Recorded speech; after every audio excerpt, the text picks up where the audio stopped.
tata nwa ife nji maka ya wee bịa bụ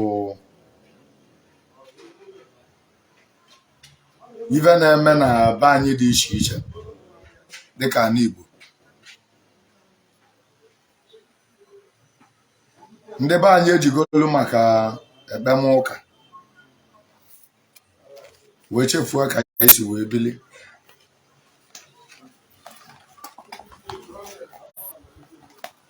Ife ọjọọ dị iche iche na-emezi n'ala Igbo tata maka ekpemụka. Achọrọ m ka m remind ya gị back. Adịrọ m agwa gị na iwu bụ na ife m kwuru ka ị ga-eme.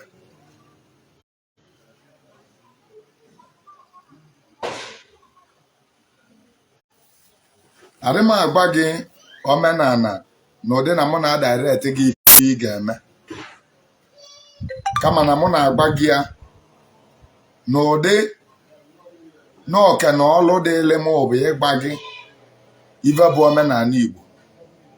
Na ndị be anyị si na ọ na-aba atụọla ọmalụ ọmalụ ma ọ na-aba atụọla oveko venye isi n'ọbịa. Achọrọ m dị ka ị na-abata wee na-ajoin m ka ị kpọkọba ezinụlọ gị ọnụ. Achọrọ m dị ka ị na-abata wee na-ajoin m. Achọrọ m ka ị kesaa ozi a maka na anụta ya ka ala eze ka o ji wee dị ka eze agwọla anụmanụ.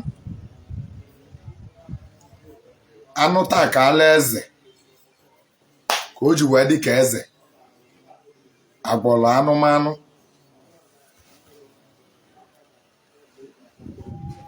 Adị m akọlụ gị omenala maka ụfọdụ na-abụ ya asị na mụ na-ekwu ife nne kwesịrị ka m kwue. Adị m agba gị na iwu bụ na ife a m kwuru ka ị ga-eme. Na ife m na-agba gị bụ omenala Igbo dị ka o si wee dị, mana ọ bụrụ na ị chọrọ ime ịrapụ okenọlụ dịịlị m bụ ịkụzili gị ya. Okenọlụ dịịlị gị bụ ịnụlị ya anụlụ. Okenọlụ ọzọ dịịlị gị bụ imi ya eme. Bancha niile dị gị n'aka. Bancha niile bụ n'aka gị ka ọ dị.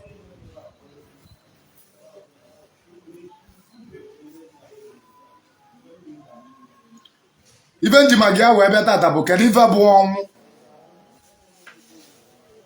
Ọnwụ, kedu ife bụ ọnwụ? Ife njima gị wee jụọ ajụjụ a bụ maka ụmụaka anyị ka na-etonyite etonyite. Ọ bụ nya ka o ji wee dị oke mkpa. Bịa bụchi jee weta m kọdụ nke white in. Nya ka o ji wee dị oke mkpa na ị kwesịrị ịkpọbata ụmụaka gị, kpọkọta ụmụaka gị nso. In fact, loud audio speaker iji ege ebe a, connect ebe a to the house speaker. Kpọkọba your family nso ka anyị kpaa nụ nkata. Ka anyị kpaa nụ nkata ga-abụ dị ụnyaa dị taa ga-adịkwa wee jebe. Anyị kpaa nkata ga-abụ ọbụna achọ gị echi ọbụna afọrọ gị. Ka ọ bụrụ ya bụ na ọ nwere ife mmụaka gị getalụ. Maka na ndị be anyị si na nwata na-ewere nna na-adị ebe a na-adụ nke were nna ọdụ wee na-amụta ife. Agbalị gị ndị ọda program mmelụ sị gị o nwere ndị na akaụntụ as your ancestors. Good.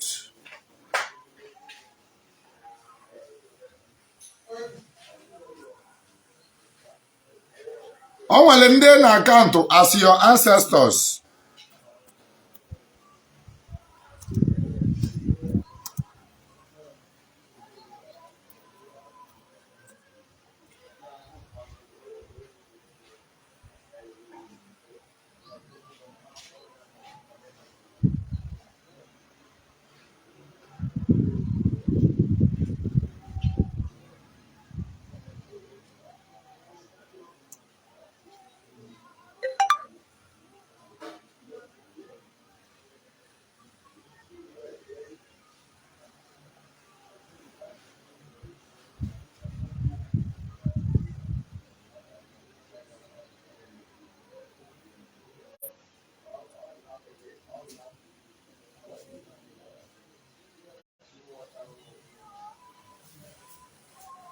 One day na count as your ancestors today. Gabuna in 100 years to come, maybe less than that. You got ancestor mad.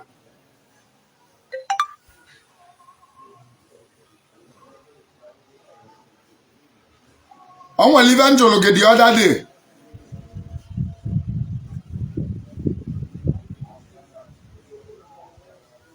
Ajolonge sege kadivi ga kuzilu umuazi ị ga-abụ ancestor va maka na ive onye nọrọ n'onu nne ya ka o ji anwụ iyi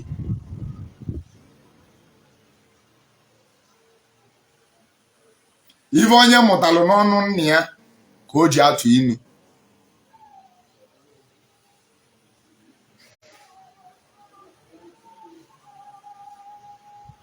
ive onye mụtalụ n'onu nne ya ka o ji atụ inu o ji wee bụrụ na onye Igbo chi ịtụ inu ọ sị gị na nne ya vasị na ndị nne ya vasị maọbụ na nne ya hụrụ maọbụ na nne ya na-ekwu ọtụọ inu kedu ebe ụmụaka ga-amụta n'aka gị now achọrọ m ka ị gather your family together ka ị kwuo ife gbastalụ ife na-enye nsogbu 60 to 70% of families are being affected from the way we bury dead. Ọ bụrụ ọzọ otu ndị be anyị si wee mie mbọsị bulugbo ka esizi emie kịta ibe nji wee gwa gị ebe a na-abụ mbọsị bulugbo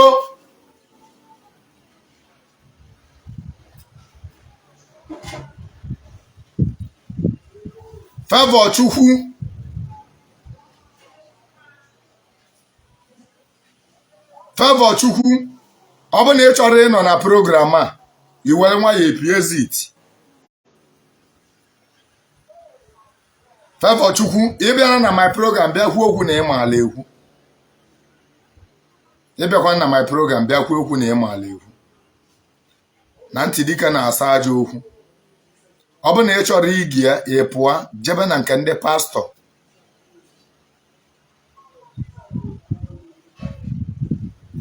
ayịyọ ka nyọ ga-aba akwa m mba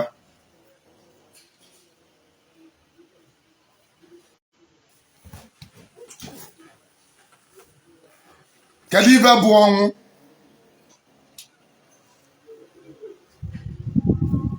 bụ ọnwụ nke izizi bifo mbanye na anya bụ ọnwụ lote na mbọsị bulugbo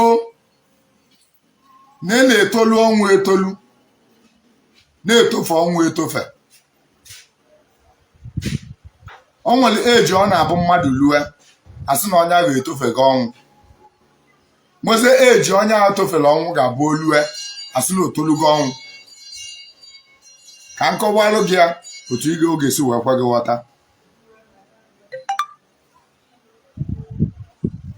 mbọsị bulugbo na-abụ nwatakịrị mee amụọ nwata adịrị agwụ ya afa ozugbo amụrụ ya ọ dị against Igbo tradition ọ bụrụ otu ndị nna nna anyị basi wee mee ọ bụkwa na ịgwọ nwa gị afa mbọsị ịmụ ya na o nwere ị ga-abịa lie gị nra maọbụ daa gị nha kama na ọ kwesịrị ekwesị ọ bụrụ ibe kwesịrị ekwesị ọ dịrọ mma ka nkọwalụ gị ka o siri wee dị mma sikwe n'ime ya kọwalụ gị ife bụ na mmadụ etofeghị ọnwụ mbọsị bulugbo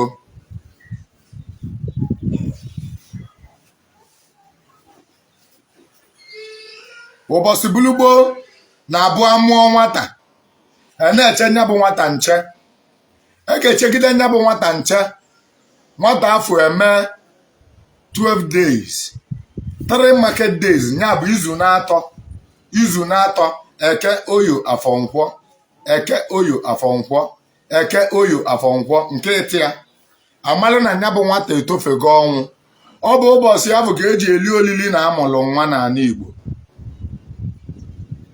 ụbọchị ahụ ka eji eli olili na amụrụ nwa n'ala Igbo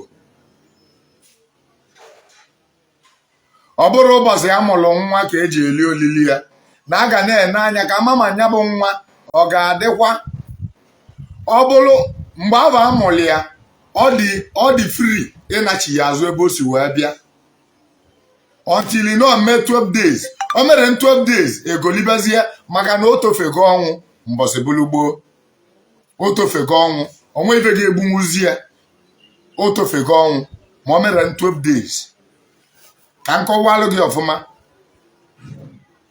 nwatakịrị ọbụla na-emere 12 days bụ mmụọ ka ọ bụ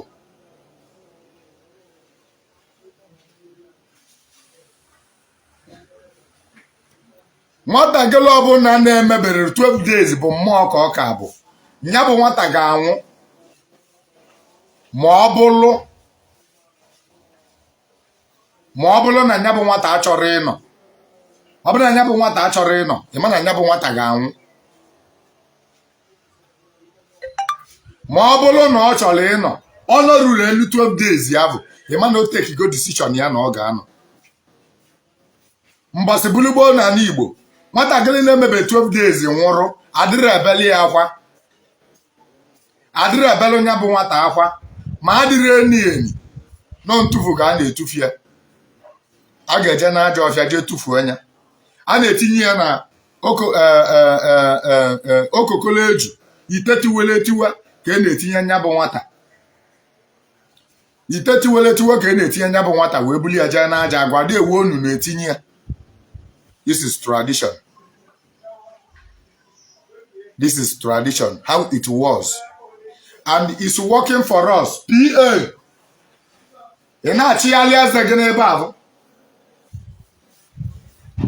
That is tradition. And it's working very, very well for us.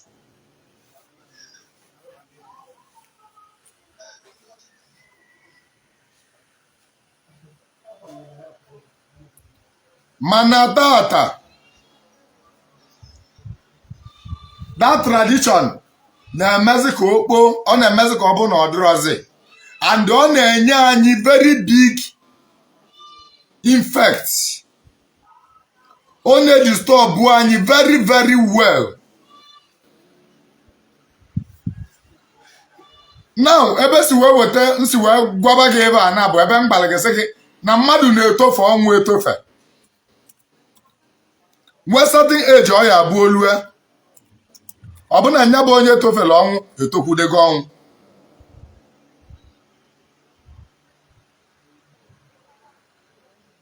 mgbe ọ bụ nwata bụ melu 12 days ka eji ekubie n'obi agwụ onye afa edokwa eli echie edokwa eli akwali ọmụmụ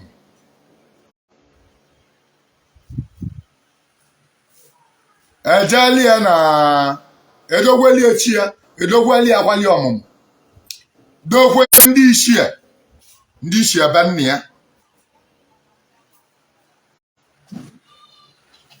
edogweli nya bụ nwata ndị ichie be nne ya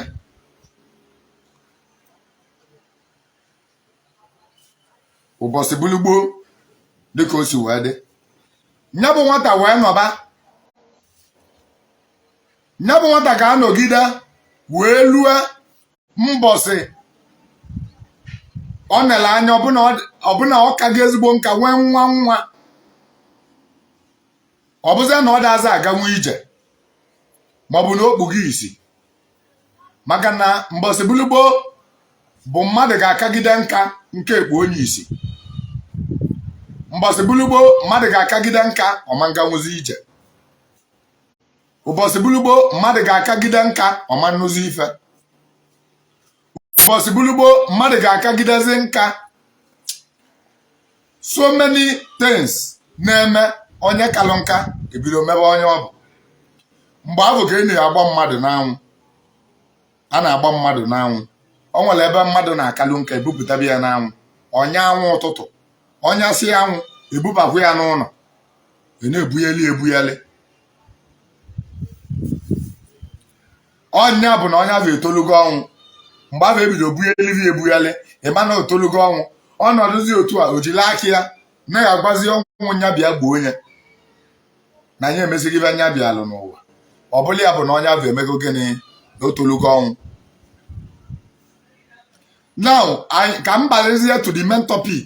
Kedu ibe bụ ọnwụ? What is death? Kedu ibe bụ ọnwụ? In Igbo tradition, ọnwụ bụ mmadụ ije yipụ akwa oyi. Ọnwụ na ọdụ ka mmadụ ije jee chenji akwa oyi, jee chenji akwa. In Igbo belief, in Igbo tradition, ọnwụ bụ mmadụ ije jee yipụ akwa oyi.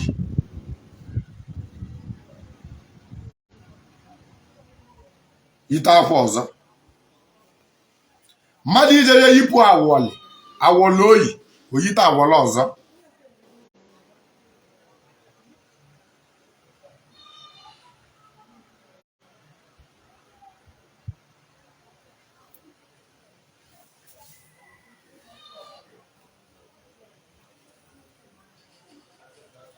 Ọ na-abụ mmadụ nwụọ na ana mmadụ, anyị ebebe akwa, ọ bụrụ ibe mwute nyere anyị. Ma ọ bụrụ na onye abụ apụa wee lue na ana mmụọ, ọ na-abụ mmadụ nwụọ ebe anyị na-ebe akwa, ndị nọ na ana mmụọ na-anwa anwụle, maka na ọnọdụ ka dia relative jere obodo oyibo, for instance, wee mekata wee return back. Ọ bụ na your relative eje obodo oyibo wee mechaa return back, ị ma na anwụle ka ị ga na-ewe, na ị ga na-enwe anwụle na da your relative nachietara azụ, wee bụzikwala na ọ ya eje ọzọ.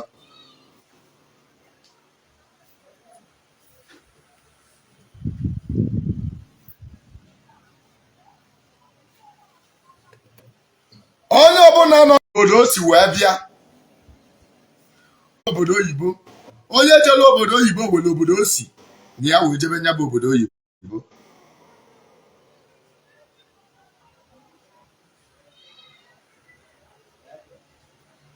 Onye ọbụla jere outside country, ma ndị je UK, ma ndị jere Turkey, ma ndị je Canada, ma ndị je US, ma ndị jere Philippines, ma ndị jere Dubai, ma ndị jere Indonesia, ma ndị jere Malaysia, ma ndị jere Tunisia, ma ndị jere obodo dị ọbụla dị iche iche. Onye bụ were obodo o si na ya wee mee gịnị wee jebe. Otu n'ụwa ka ọ dị n'elu ụwa. Onye ọbụla bịara ụwa n'ụwa were ebe o si wee bịa. Onye ka ndị gboo ji wee bụrụ onye nwụrụba na-asị ya ọ bụ ka isi wee je na elu ụwa bụ afịa, onye zuji ya nke ọ naba. Ị na-ege ndị okenye ntị n'ọnụ, ị ga na-anụ ka ba na-asụ ụdị asụsụ dị otu a. N'elu ụwa anụnwa bụ afịa ka ọ bụ, na ọ na-abụ onye zujuo nke ya ọ naba.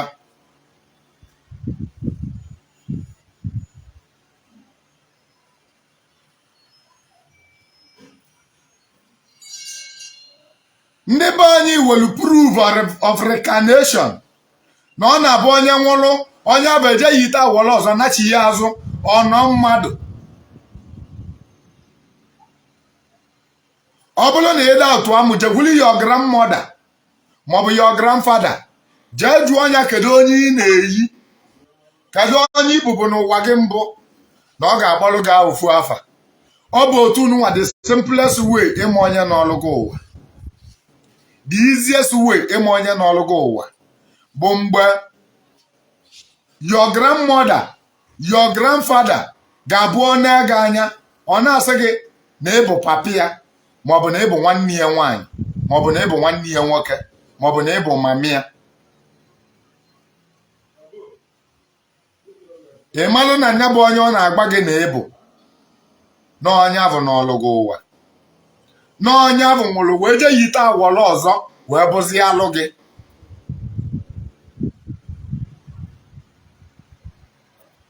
Ọnwụ bụla anyị ajọ ife n'elu ụwa, ma ọnwụ bụ ezigbo ife na ana mmụọ, maka na onye nọ n'ụwa nachighara azụ ebe o si wee jee.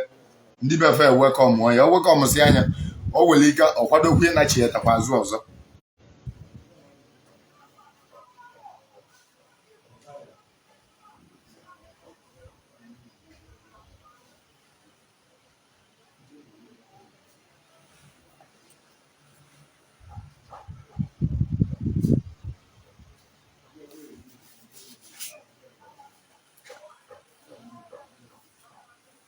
Ịghọtabụ gị ife bụ ọnwụ, na ọnwụ bụ mmadụ ịnachi ya ebe o si wee bịa, ikezie nya bụ onye anachiyetakwa azụ ọzọ.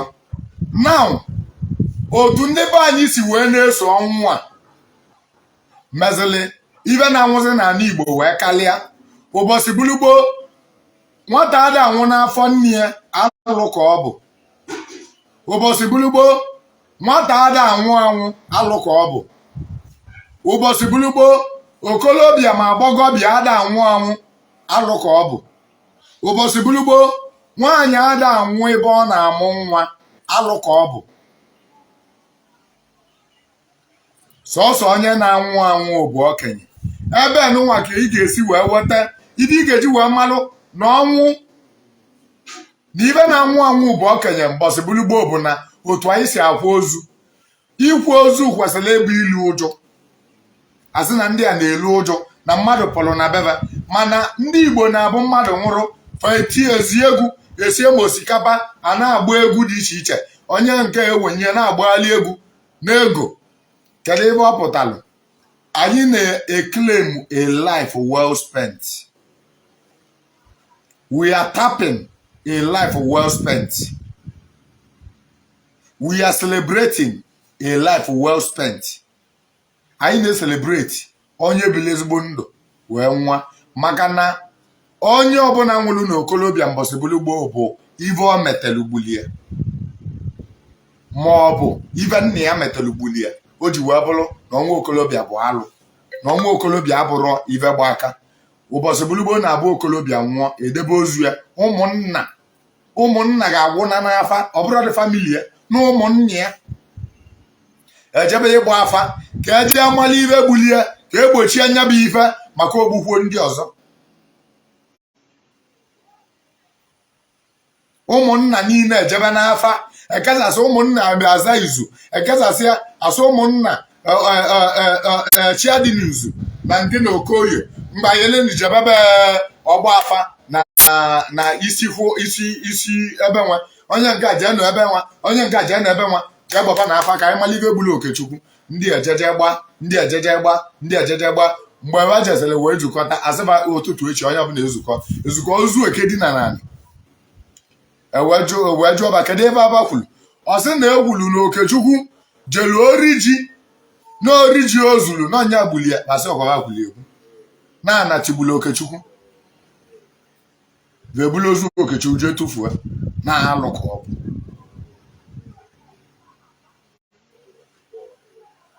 ụbọchị bulugbo okolobịa nwụọ a na-akpụ alụ agbọghọbịa nwụọ a na-akpụ alụ nwaanyị nwụọ n'afọ ime a na-akpụ alụ nwatakịrị nwụrụ a na-akpụ alụ maka na alụ ka ọ bụ ọ bụrụ na ị kpụrụ ọnya bụ alụ a sị na ovu aka lụta mmanụ otezuo ọra ndị ọzọ ọ bụrụ na akpụrụ ọnya bụ alụ ịma na ọ ga-eme famili ya the remaining family affect na ọnwụ ike ga-ebidozi debazia na nya bụ ezinụlọ ma ọ bụrụ na akpụrụ ọnya bụ alụ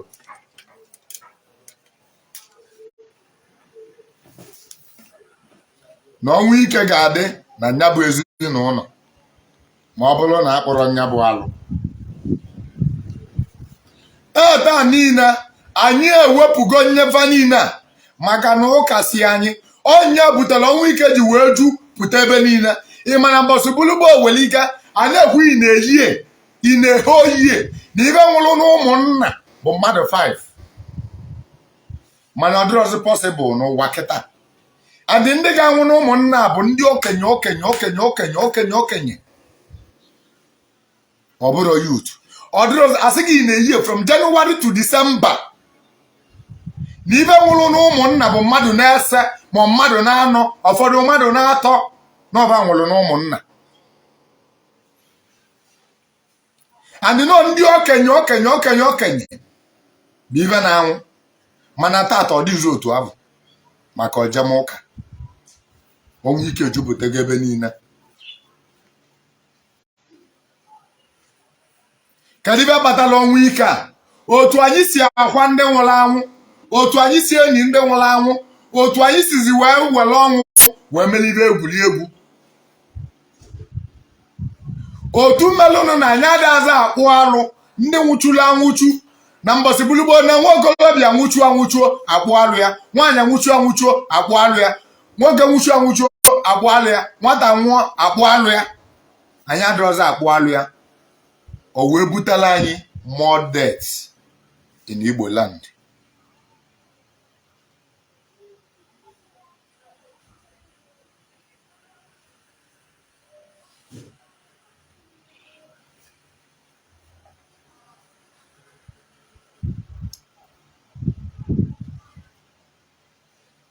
Kedu ka anyị si akwa ndị nwụrụ anwụ a?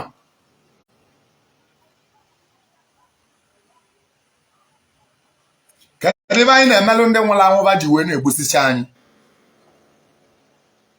Kedu ebe melụ na ọnwụ ji wee karịa n'ala Igbo? Kedu ebe melụ o ji wee bụrụ na ọnwụ ike bụzi ihe Igbo na-anwụzi?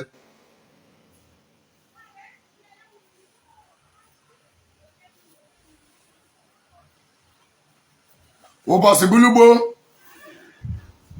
ka esi akwa nwata na ka esi akwa okenye ada abụ ofu. Onye ọbụla nwụrụnụ a na-akwụ ya akwa. Onye ọbụla nwụrụnụ n'ala Igbo a na-akwụ ya akwa. Sọsọ onye ama na-akwa akwa bụ nwatakịrị na-ekwere izu n'atọ. Nwatakịrị na-ekwere izu n'atọ adịrị akwụ ya akwa maka na ọ bụrụ mmadụ nwụrụ. Nwatakịrị na-epuru eze, nwatakịrị na-epuba eze ada akwụ ya akwa maka na ọ bụrụ mmadụ nwụrụ. Mana onye ọbụla pụrụ eze a ga-agbali ya egbe. Tata anụnwa ndị be anyị adazi ekwe agba egbe. Ụfọdụ adazi akwa agba egbe. A na-emezi ka ekili ya anya ka ọ bụzie na ọ dịzi emezist. Adazi agba egbe.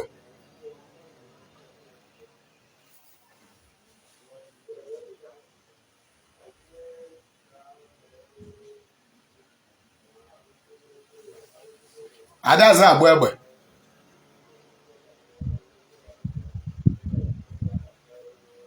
Ọ bụla ife ụka wetara. Adazi akwazu mmadụ akwazu. Otu o si akwa okenye a na-akwa ozu nkwa na-abụ.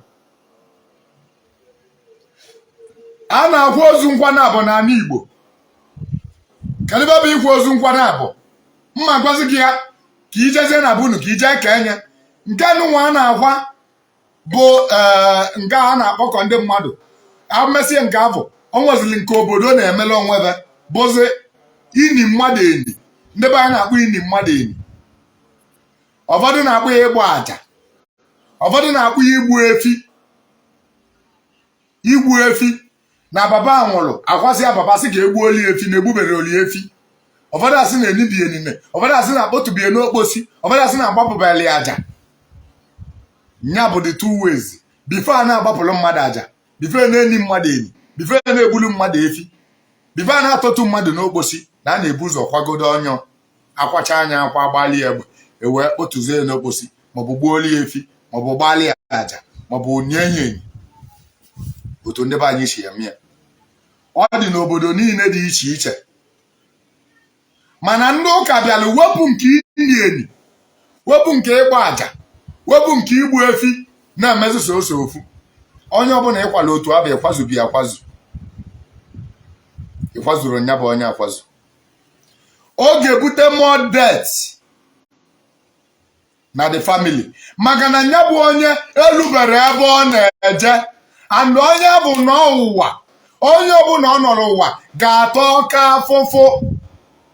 Onye ọbụla onye a na-akwazuru akwazu nọ n'ụwa na-atọ ọka afụfụ. Ife ọbụla ọ na-eme na-agba nyaleme. Ife ọbụla ọ na-eme na-adasa adasa. Ife ọbụla ọ na-eme na-ayasasị ayasasị. Ife ọbụla ọ na-eme ibie na-aga n'iru ọ na-agachi ya azụ. Ọ bụrụ na ọ katara ezigbo akalaka nọọ na o nwere ibe fọdụlụnụ ka emeela onye n'ọlụ ụwa. Onye n'ọlụ ụwa esi n'aka ya na-abọ mbọ na-enye ya saịn dị iche iche ka o jeje kwupụta na emerọlịa ife a ka e wee ike wee meela ya nye. Mana onye na-ebute na mmadụ na-anọ mmadụ ọtụtụ asị na mmadụ nọrọ mmadụ 5 mana ọ nọrọ onye ọbụla nọrọ mmadụ na-abụ ma mmadụ na-atọ ma mmadụ na-anọ. Ife o mere o ji wee nọ mmadụ bụ na something dị wrong. Otu esi wee kwụ ya maọbụ otu o si wee nwụọ ọ chọrọ ka ọ correct ya. So wee na ọ bụ na onye emere ka onye ame. Ọ bụ na esoro n'aka ọnya ka esi n'aka ọnya. Ọ bụ na esoro n'aka ọnya ka esi n'aka ọnya. Ma si meeli ya burial right ya ka o wee ketebe oke na ana mmụọ ka o wee luo na ana mmụọ ọfụma. mana ụka adazi ekwe ụfọdụ ekwetakwuzi na fa weluchi ọ gbasakwa m nke ahụ bụ chi gị ụfọdụ sị na Jizọs bụ chive Jizọs bụlu chi gị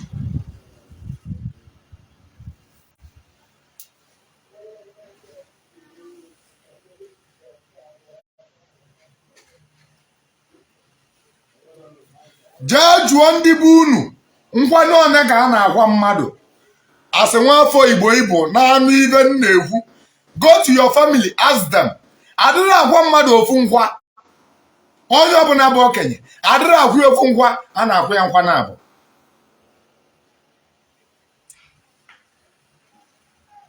igbu efi ụfọdụ dịka ụfọdụ si akpụ ya ndị be anyị abụrụ efi ka anyị na-egbu ebe anyị na-eme bụ na anyị na-atụtụ n'okposi maọbụ ini onye enyi ụfọdụ bụ igbu efi ịkwasị mmadụ egbu efi ọgwalụ ndị na-eme ya n'ebe a ọgwa ndị na-eme ya n'ebe a ana m ekwunekwa n'anya na comment section ka m chọrọ ka ide onwe kedụ ebe unu na-akpụ ya nke a na-abụ akwasị mmadụ gbasie egwu tisie bandị o nwere the final one a na-eme final burial a na-emela onye kedu ndị na-eme ya n'ebe a biko achọrọ m ka idel me na comment section kedu ebe unu na-akpọ nke unu the final burial a na-emelụ the person kedu ebe unu na-akpụ ya ụfọdụ bụ igbu efi ka ba na-akpọ ya ndị be anyị na-akpụ ya ini mmadụ eni maọbụ ịtọtụ n'okposi that is final burial kedu ebe unu na-akpụ ya na be unu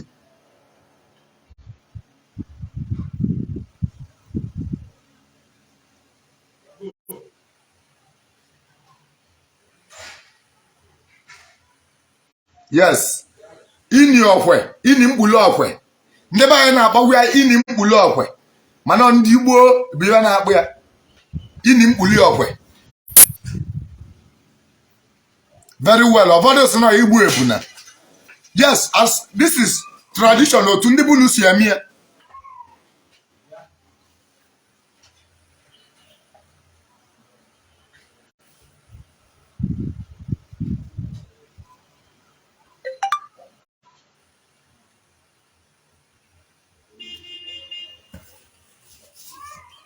ụfọdụ na-ajụ m sị m na what if you kill the cow the day you ọ bụrụ efi ji wee kwụ onyo and ọkwere m nghọta na some part of Igbo na ọ bụrụ na egburolu papa onye afọ efi na ama nji efi wee kwụ onyo and ọ bụrụ na ejiri efi wee gwa nna nna gị na ịma nji efi ịma ndachi mmadụ efi ịma nji efi wee ma ọgụ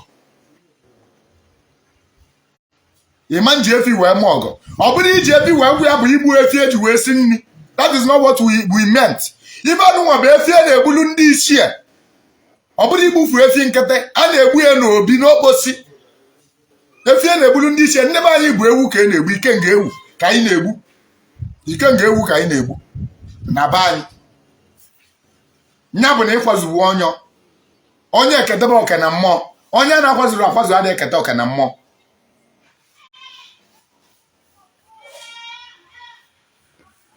onye a na-akwazuru akwazu adịrị eketa oke na mmụọ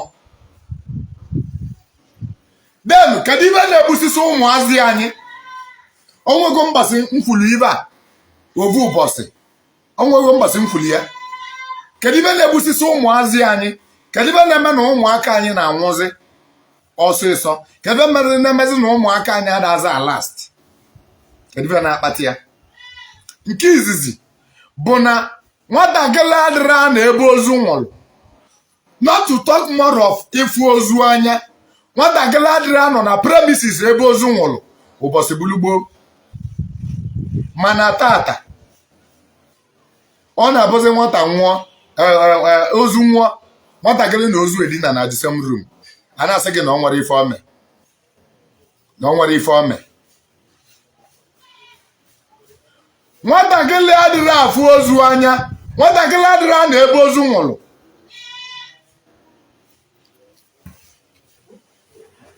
ọ na-abụ ozu nwa na famili ọ bụgodu na ọ nwere na nwunye na nwaanyị mụrụ nwa ọfụ na-enye nwa ya ala na di ya nwụrụ anapụ nya bụ nwaanyị nwa ya a ga-anapụ nwaanyị nwa ya no matter many months usoro nwaanyị ya dị ọzi ya bụrụ tata ka a mụrụ nwa bụ a ga-echenjiri that child location e ga-edupụ that child from that premises, as well from that room, as well from that house, but from that premises, from that compound the child ga-apụ mile away. Ọ ga-apụ from there. E nwere ike idu nye bụ child jebe n'ihu nne ya, ọje nọdụ n'ihu nne ya. Mami ya na-abịazi abịa na-enye ya ala. Mami ya ga na-abịa abịa na-enye ya ala. Ma ọ bụrụ na iwu bụ na mami ya ga-anye. Mana o nwere some community na-abụ ụdị ebe anụnwa mee, ịma na nne nya bụ nwa ama nnọzi ebe a na o edu nwa ya apụọ jee soro nwa ya nọdụ ebe ọ nọ. E nwere some communities ọ dị like that. Mana tata anyị adazi respect here. Onwezi ebe anyị ji ekpọlụ onye ọbụla na-eme ka o si wee sie maka ọjụjụ ụka ị ga-ekwu ọbara asị gị ọgbasta gị.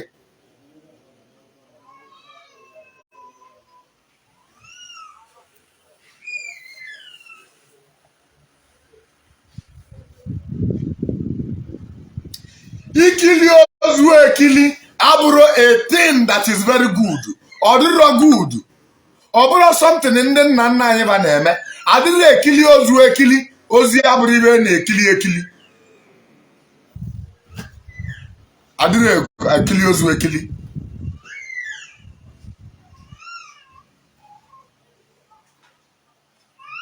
Adịrị echekwa ozu echekwa. Sọsọ onye a ga-arapụ bụ onye a na-adịrọ chọọ na ọnwụgo ọfụma. O nwere ka mmadụ ga-abụọ asị gị na onye a nwụrụ hit a na-agbụ ya n'arụ. A na-eche ka hit kwụsị ịgbụ ya n'arụ. Onye bụ ọ bụ na onye bụ agbasiri ike ama nne ya, ọ ga-agbasirili ike bife nne ya. Ọ bụ na ọ gbasiri ike ama nne ya na ọ ga-agbasi ike asị gị na joint ya adịghị emove no Steve go. Ọ bụ na onye bụ Steve ro na ama nne ya, a ga-edebe the person na-echie nche ka amalụ ma ọ ga-ekunye.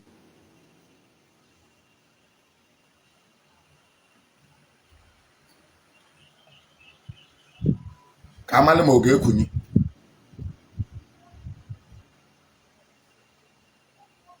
E notice ya na ọ dịrazi eku ume, ewele elili ka anya n'ụkwụ, ewele elili ka anya n'aka. Ọ ya bụ gbasi ike ka o solu usoro ahụ. Maka na ọ bụrụ na ọ gbasa aka ya gbasa, ịma na ọ ga-afịa arụ. Andị onye ọbụla nwụrụ anwụ ịgbajiri ọgbụgbụ, ị ga-akpụli ya alụ. Onye nwụrụ anwụ asị na aka ya Steve Steve na ka edozie ya aka ka ọ wee baa n'akpati maọbụ ka ọ wee baa n'onunu. Ịgbaji onye ọkpụkpụ aka, ị ga-akpụli ya alụ. Maka na ọ ga-abịa ụwa ọzọ ka o debu n'aka gbajiri agbaji wee bịa ụwa. Ọ ga-awa n'ava. Ọ ga-egbusisi many youth na that family ka on revenge even omeli ya. Echiche ndị nwụrụ anwụ na echiche ndị dị ndụ abụrụ ofu. Ị ga na-afụ ya na ngị na ọ fọrọ gị n'anya. Ị ga na-afụ ya na ọ bụrụ gị igbuli ya ma ọ bụrụkwa ihe ọjọọ gị.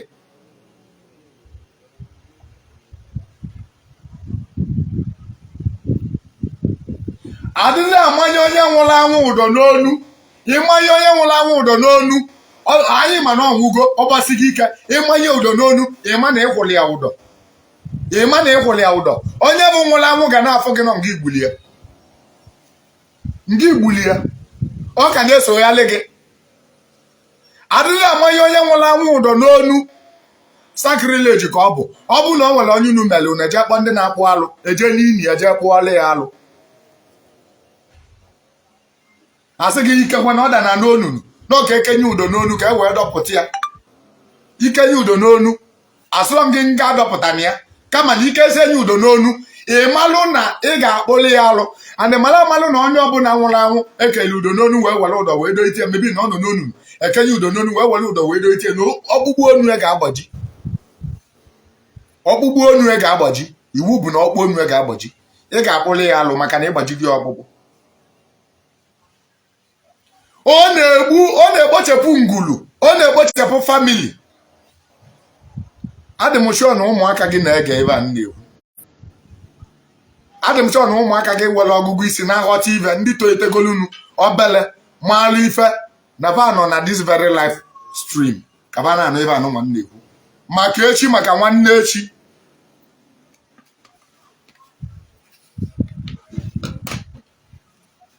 onye nọdụ ka ọ sị na nya nọkwa mbọsị ị na-ekwu ụdị ebe a ka anyị kụzielu na next generation maka na 100 years to come mụ na gị ama nnọzikwa ebe a 100 years to come many of us ama nnọzi ihe anyị abụgolu ancestor anyị abụgolu forefather anyị abụgolu dead relative ụmụazị anyị ga-arapụrụ ka o nwee nke ba mụta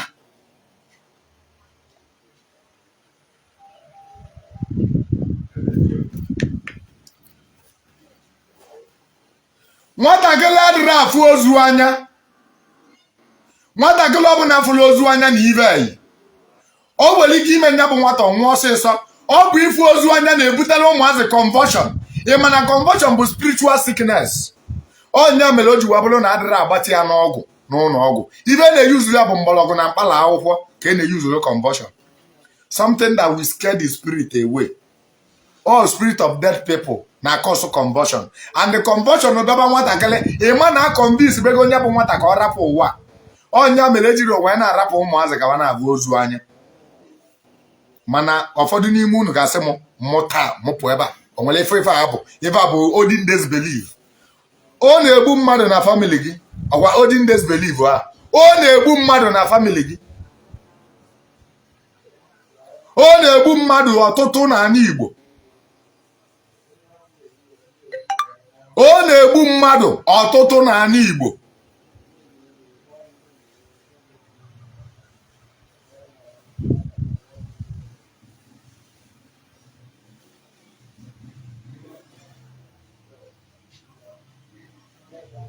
na nke ndị ụka bịaziri mezie nkịta ọ na-emezi ka ọ bụziala omenala na asị na ọ na-abụ alụ gba arọ ọ bụla omenala bụzi onini ozu ndị ụka bịaziri mezi onini ozu ọ bụziala omenala nwaanyị ada agadebe ebe na-eni ozu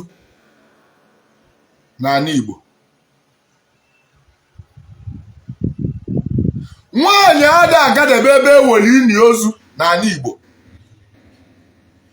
mmadụ ada eni ozu nwanne ya ma mmadụ ada eni ozu onye arụ ya don't bury your brother don't bury your brother mmiri bụ ịwụnye aja n'ini Igbo nyere aja n'ini any of your relative ọ dị very wrong ọ dị very very wrong ọ bụrụ ibe ji wee mara Igbo ibe ozu dịle bụ ama maọbụ ụmụnna ọ dịrọlụ nke nwa bụ onye ozu nwụrụ na be gị mana tata ndị ụka ya asị the whole family bakwa na line enyebe chọbịl bekulu aja na-awụnye n'ini ọ na-ebute untimely death na different families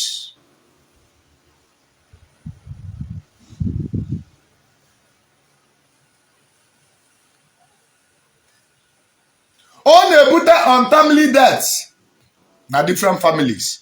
Before I forget, ọ na-abụ nwatakịrị na-amasịbụ ife nwatakịrị na-emebere about 5 years down na-abụ onye nwa na mmadụ nwa na bebe ya-agba ebe ijele n'aka maọbụ ewe ebe mgbịlịgba o nwere reason many of you witness here now ka anyị mee examine about it.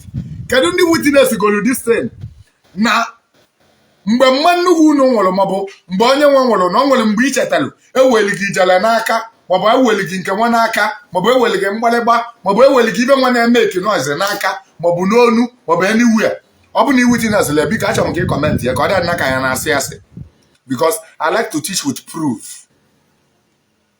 I like to teach with proof because Indomie generation many of them are amụrụ na Lagos, many of them are amụrụ outside country. So they will be the one to counter more to this.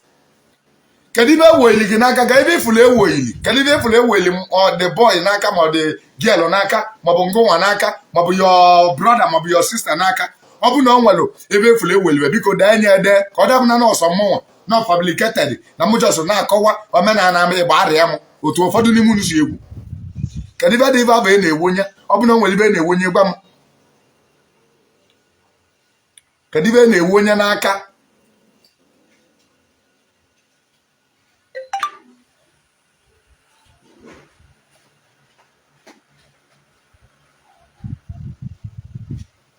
kedu ibe na-ewu onye n'aka?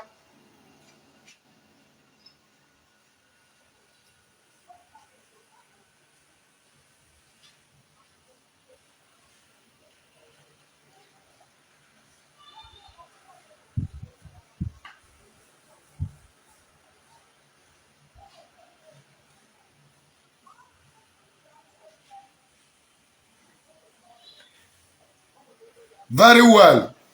Ndị anụnwa gị Indomie generation ma ndị a love Jesus too much. Netu anya na comment section. Netu anya na comment section ka ịfụ ndị witness ya ka ịma na ọ bụrụ ọsọsọ mmiri enwilo. I like to teach with proof. Ana m akụzi nke m with proof. The witness here does not mean that it doesn't exist. This is Igbo living. This is Igbo tradition. Jesus is trying to subdue it. Jesus is trying to end it and is killing us. Jesus believe he is trying to subdue it and is killing us. Oh, the witness here does not mean that it doesn't exist. Now in the comment section, never verify na something like that, man. You don't see it does not mean no mirror. Ubosibulubo na-abụ mmadụ nwa ụmụazị niile nọ na that very family na-ewe ibe ijele n'aka, na-ewe ibe mgbịrịgba, onwe ndị na-ewe n'ukwu, onwe different things a na-ewenye according to your own tradition, but it's very very sure na a ga-ewenye lili ya, onwe nke na-ewenye n'onu. Ịmalụ reason eji ewenye ya. Let me tell you the reason. Ụmụazị anụnwa eweli ibe anụnwa n'onu. Ụmụazị anụnwa eweli ibe anụnwa n'onu ekwesịrọ ka ba wuopie until na nya bụ onye ọ bụrụ na be anyị o welike ọnwa na-atọ ọ bụ na-echefugo maka nya bụ onye ife obe ewopie. The reason eji ewu onye ebe nya bụ ọ bụrụ na nya bụ nwata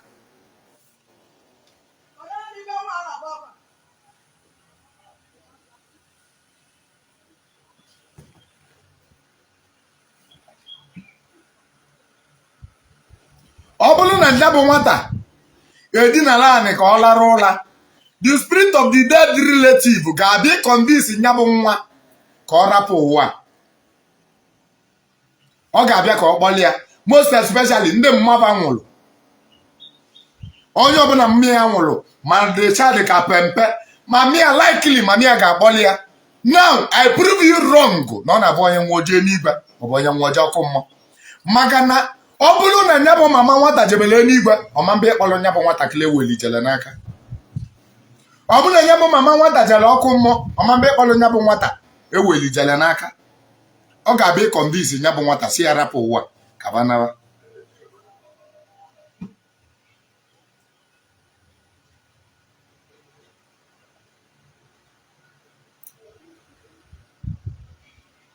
Amaka ihe ọ ga-convince iwu nya bụ nwata si ya rapụ ụwa ka banaba. Onye ka o ji wee bụrụ na ụfọdụ ụmụazị a na-abụba dinara ala na-alọ nlọ anọkata fem amanye n'ike bebe agwa maka na the dead malụ na ọma nkọnwa ife ọfụ. Onye mere ba ji ejekwuli ya. Anya ụmụazị na-afụ ndị mmụọ, anya ụmụaka na-afụ ndị nwụrụ anwụ. Mostly fadinala anị onye ka o ji ebutekarịa conversion. Now as a breastfeeding mother, you won't any right ije ebe ozu nwụrụ je kilie ozu. A breastfeeding mother, you won't any right ije ebe ozu nwụrụ je kilie ozu is forbidden. Unless mo bụ ozu onye arụ gị bụ na iwu bụ na ị ga-ejelele.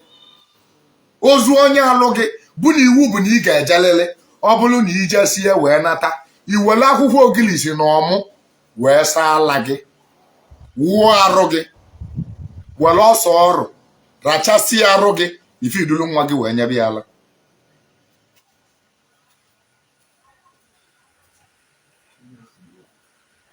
mana ndị tata nwere ibe ba ga-ekwu mmadụ ga-edu nwatakịrị kwali ya n'azụ baga na mọchụwarị ọ na-akọ untimely death to Igbo land. Mmadụ ga-agwa nwa n'azụ jee ebe ozu nwụrụ jee kilisi ozu jee gbenye randụ agbasa ya randụ jee gbenye aja n'ili ọ bataluo odupụta nya bụ nwata obula ala ọkwanye n'ọnụ. Ị na-egbu nwa gị untimely death ka ị na-akpatara nwa gị maka na the spirit of that person ga-convince nwunye bụ nwata ka ọ hapụ ụwa. Many parents have lost their children because of this. I'm not telling you to believe. I am telling you to know. I am telling you to know. Ọ ya bụ nnukwu ya bọzị na-asị na enugbu gị mbụ na aka mmiri Eweilo maka na mụ maara na ịma believe. I believe na. Don't believe. Ị kwesịrị idu nwatakịrị wee jee ebe na-eni ozu ebe ozu nwụrụ na-emebere 12 days. Don't take your child to that very premises. Ọtụgide ya bụrụ na ozu papi ya nwụrụ dupụta child ebe ahụ ọ ga-anọ exile for 12 days before the child will return back. Maka na the spirit of the dead will convince the child to leave this very planet. Onye na-ebute conversion. And mgbe conversion ji abịa ị ga-eji wee malụ na spiritual doing bụ mgbe ị nọ n'ọkụ ụla. Conversion na-abịa mgbe ụgọ ọlụ dara ibe bụ ụgọ ọlụ bụ everybody is busy onye ọbụla apụgo arapụ nwata na skuulu ka ọ dịgara emebe. Now mgbe gboo adaeje skuulu adaejegebe skuulu ma nkịta bụ na skuulu ka ọ dịgara emebe asịghị na conversion dọbali ya. Ọ bụ na o nwere onye nkụzi dị learned otu esi etiriti conversion the dead edulu the person maka na ọ ga-eme ebu uche mmadụ na-anọrọ. Nwatakịrị na-alara ụlọ efie mgbe ọ bụ ka conversion ji abịa maka na mgbe ahụ kavanel anya ọ bụ na onye ọbụla dị bizi ndị nọ n'ilo a nọ n'ilo ndị na-azụ ụlọ a na-azụ ndị na-ekiri fim a na-ekiri nwatakịrị edinala anyị n'ime ụlọ. Ekwesịrị nwa gị na-alara ụlọ efie inibia out of your sight. Ọ bụ na nwata gị a na-alara ụlọ efie nibia close you and watchfully. Ọ bụ na fim ka ị na-ekiri kilie fim ikilie nwa gị ikilie fim ikilie nwa gị. O nwere mgbe ọ ga-abụ nwatakịrị inibelụ nwatakịrị amụrụ ọfụ na-abụ o nwere mgbe ọ ga-abụ ọnụkata nwatakịrị ebebe akwa na-eme ka ọ na-anụ ọgụ na nlọ. O nwere ibe ọwa mmadụ asị na-agbafa ibe m na-agba gị ebe a ụfọdụ gasị na superstitious belief maọbụ nke a odides belief. Now I am trying to get because I like to teach with evidence. Kedu onye maara ibe a na-agba nwatakịrị ga-abụ enibia ọnakata ọbebe akwa ọ na-eme ka ọ na-anụ ọgụ ọ na-ebe akwa ma ọ na-ebepụta ya ife ọ na-ebe akwa ọ dịka ọ na-ebe akwa na nlọ ọ dịka ọ na-anụ ọgụ na nlọ. Kedu ife ị ga-agwa ya kedu ife a na-agwa ya kedu ife ị ga-agwa nya bụ nwata. I want you to learn something. Look down your comment section. Look down, concentrate. Let us get from the elders and the people that have experience about this. Look down to your comment section. Kedu ife a na-agba nwata ahụ nwatakịrị anọdụ nọkata ebe ọ na-alarụ ụla mebe otu a na-eme ka ọ na-anụ ọgụ na-eme ka ọ na-ebe akwa. Ụfọdụ ga-esikwa n'ibe akwa akụnye na-ebe dị akwa. Kedu ife a na-agwa nya bụ nwata.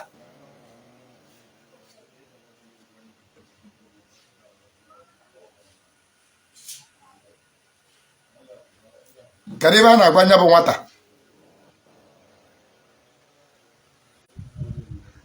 Very good.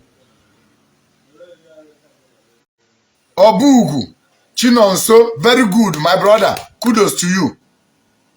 Ikamu, very, very good.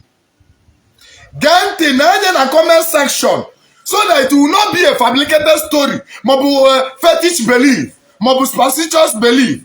Look down your comment section and get some knowledge. You must talk to the child. He gets at the child, you will get me.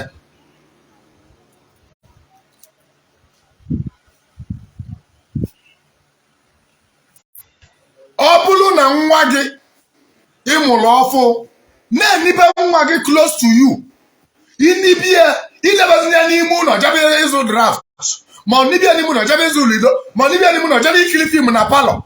That is very, very wrong. That child mgbe ọ bụ inibelie the spirit of the dead malụnị nọrọ dia ọ ga-eje nwuje kpọpụ the child mee the child ọnwụrụ.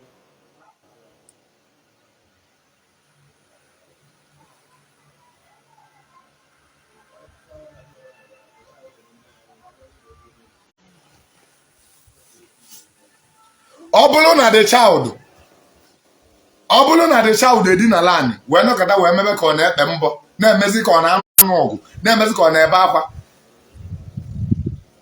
ibe ị ga-agwụ ya bụ onye ti gị tigalia ka onye afa si onye ti ha anya nya tigalia na-agwụ ya direction si ya ma onye ahụ la nyakwa anya aka si ya kwado nyachọ isi ka ọ kụlie the person isi otu eke ga na-agwa onye ti ha gị tigalia nna onye ti gị tie nna onye ti gị tie ịgwagide the child ebe a the child astand ya ọ stand ya grand ozugbo ọnụma ọgwụ na nlọ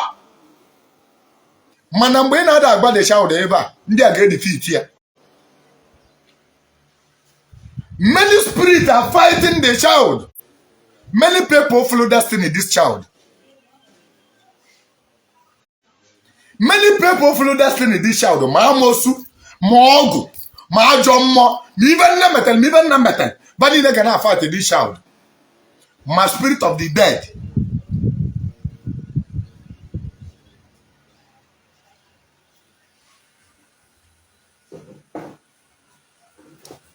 I want you to learn this. Indomie generation mother. Indomie generation mother. I want you to learn this. Ndi amụrụ na Lagos ma na Abuja. I want you to learn this. Una anugie na. I am not the only person. I am teaching with proof. Ke na afia. Na Jesus ama save nwa gị anwụ na. Jesus ama save nwa gị anwụ na. Ọsọ gị buru Bible 10. Devie n'isi. Onye nwụrụ anwụ bata oduru ya pụwa if care is not taken. Make your sure. Make your very, very sure. You protect your child.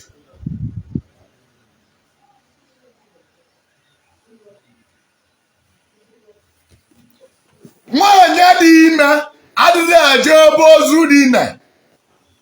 Nwanyị dị ime adịghị eje ebe ozu dị ime. Nwanyị mụrụ nwa ọfụ na-enye nwa ala adịghị eje ebe ozu dị ime. Ị ga-egbukwa nwa gị. And ị ga-ejalele millions positions believe. Million people even ordinance believe. Ọ nwa gị ga-anwụ ọ bụrụ nwa m ga-anwụ na nwa gị. I am teaching you what you don't know. If you don't want to know, it's none of my business.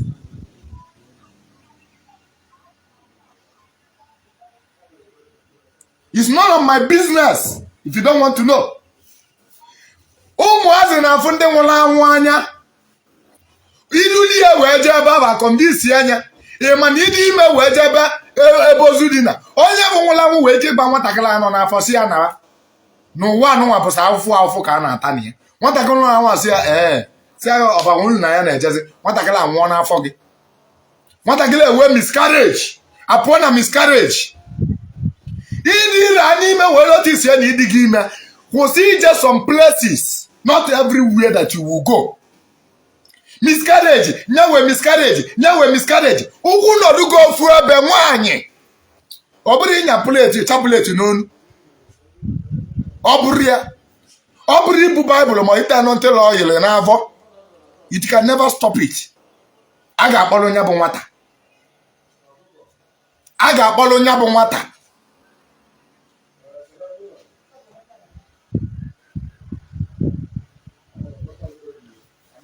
Ọ ga-akpọrọ nya bụ nwata.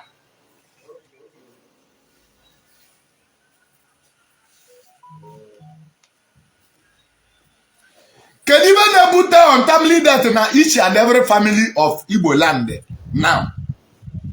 70% of families are being affected. Ọnwụ ike jụrụ ebe niile.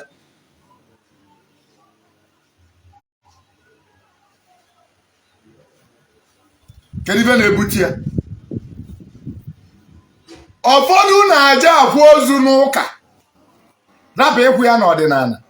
Ọ bụgodu na ụnụ kwalụ n'ụka ịkwasị akwa anya n'ọdịnala. Asị gị na fada asị. Asị gị na pastor sị.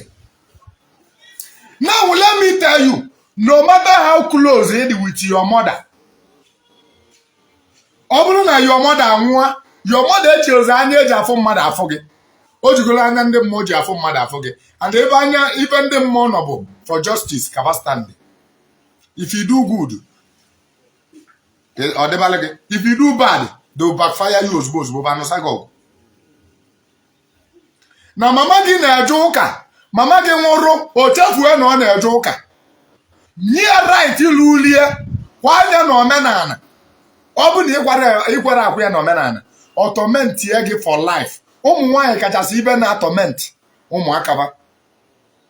Nwoke na-ewe obi ebele, ọkwa ịbụrụ nwaanyị. Obi ebele adịghịkwa nwaanyị n'afọ. Ozi ya bụ na ọ na-abụ iweta ibe ikpo ya n'ọrụ ọkpụrụ.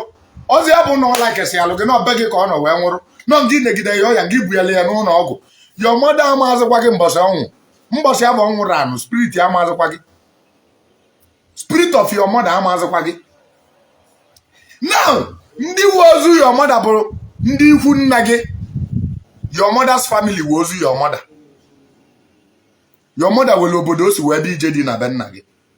No matter na asị na ọ na-abụ onye ebe a nọba nwaanyị ọbụla obodo ya, anyị ma na obodo ya ka ọ bụ. Nke na ndị be your mother azọ n'ozu nne gị azọ. It's a sacrilege. It's an abomination. Something that will stop your progress. Something that will make you running helter-skelter. Going from one spiritual house to another. Nke na your mother people azọkwa n'ozu nne gị azọ. Ọ bụ na your mother anwụọ. Ndị izizi mgbe Igbo bụ Igbo. Ndị izizi ga-ebu ụzọ ụmụnna gị ga-agbakasị gị ziga ndị nne gị ozi. Arapụgodo ozu mma gị. Ndị be mma gị ga-abịa.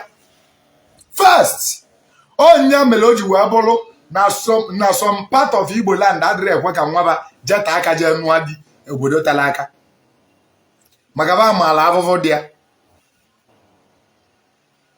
Ba amaala afụfụ dị ya. Ba adịrị ekwe ka nwaba jeta aka jee obodo tala aka jee nụọ di.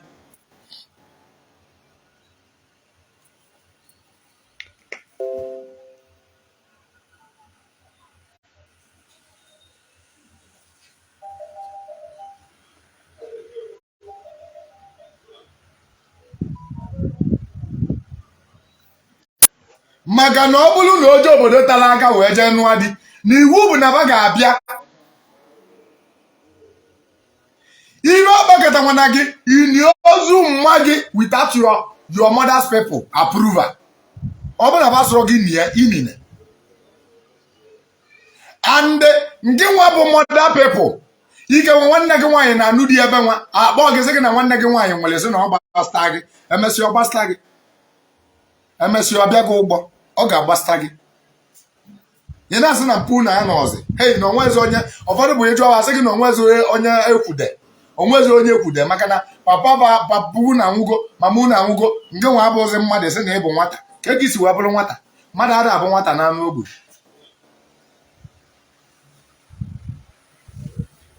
Ị ga-eje jee jụọ ese ife melụ your sister. Ị ga-eje lili di ya. Gafee anyụ ikpeazụ. Ka m gwa gị, in Igbo tradition, o nwere something unu bịalụ George ba mgbe kedu afa this woman nwụrụnụ. Nke na kezi mafia. Kezi mafia o. This woman nwụrụnụ emesịrị kpụgharịba di esi na di ya nwụrụ. Na di egbuli ya. Kezi afia. Nke Abia steeti a. Gospel artist a. Kezi afia. Gospel artist. That woman nwụrụ ọ last year the year, ending of last year. Ọ dị ka ebe September ma October the year. O si na chi, very good. O si na chi. Ụfọdụ n'ime unu, ụfọdụ bịa sị tag sị m na the post na-asị m, is it right for the woman that has children to be buried in her father's compound? Adị m ego ụfọdụ ndị Igbo. Ụfọdụ ndị nwa sị na ba bụkwa dibia sokwa na agitate for that nonsense. Nye m ntege ka ntụnye ga azụ na musi olu. Ka m gwa gị bụ tradition ebe ọ bụ na ị mara. You don't have any right to bury your mother in your father's land, to bury your wife in your father's land without the approval of your wife's people or your mother's people. The corpse of your mother belongs to them. Mbosibulugo ozu nwa ada atọ na mba a na-ebuli ya bebe na bebe ka e ga-eni ya na be nne ya ka a ga-eni ya. Ị na n'ibe na-ekwu ụbọsibulugbo ịma nni nwaanyị na be di ya na be nne ya ka a ga-eni ya. Ịma nni nwaanyị na be di ya. It's wrong. The only way ga-eji wee nie nwaanyị na be di ya bụ na ndị be di ya jara ayịyọ wee jeje gbali isi nye bụ nwaanyị a ga-enyeba something in exchange of the dead body. Ụfọdụ na-ewe ego kịta maka na alụ bụ arụ ọbụla omenala mana mbọsị bulugbo bụ ibe na-egbulu bụ isi joko a ga-egbulu isi plantain a ga-egbulu isi plantain in exchange of the body of your mother before ba wee kwe ka unu wee bulie wee jee nye. If not ịma na ọ ga-egbuwe mmadụ.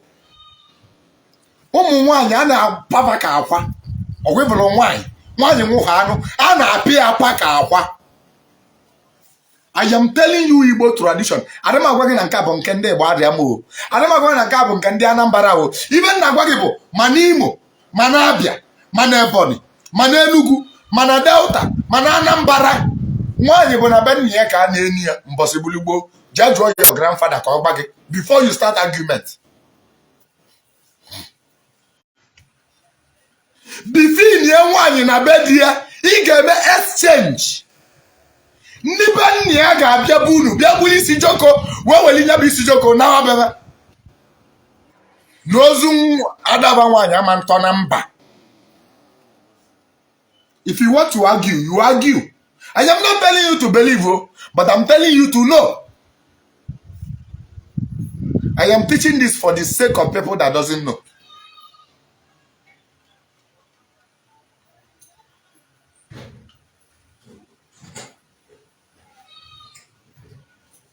Magana pastor ga-agba gị na ọ ga-abịa ka enyi ya be nna gị without the approval of your mother people. It's an abomination. Na be anyị bụ Igbo arịa m ọ bụ na ini ozu ada anyị ma anya mara ebe ọnya ịbọpụta ya. Ị ga-abọpụta ozu a ị ga-abọdị ozu ije n'ebe ị niile ịbọpụta ya.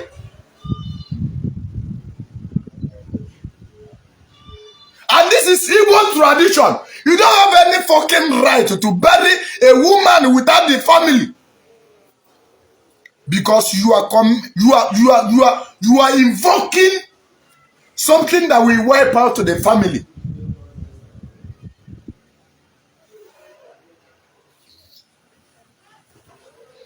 You are invoking something that will wipe out to the family. This thing has been killing so many families. This very thing has been killing so many families. The worst thing you can make no wabana, Magaka then don't get and deba maga and so.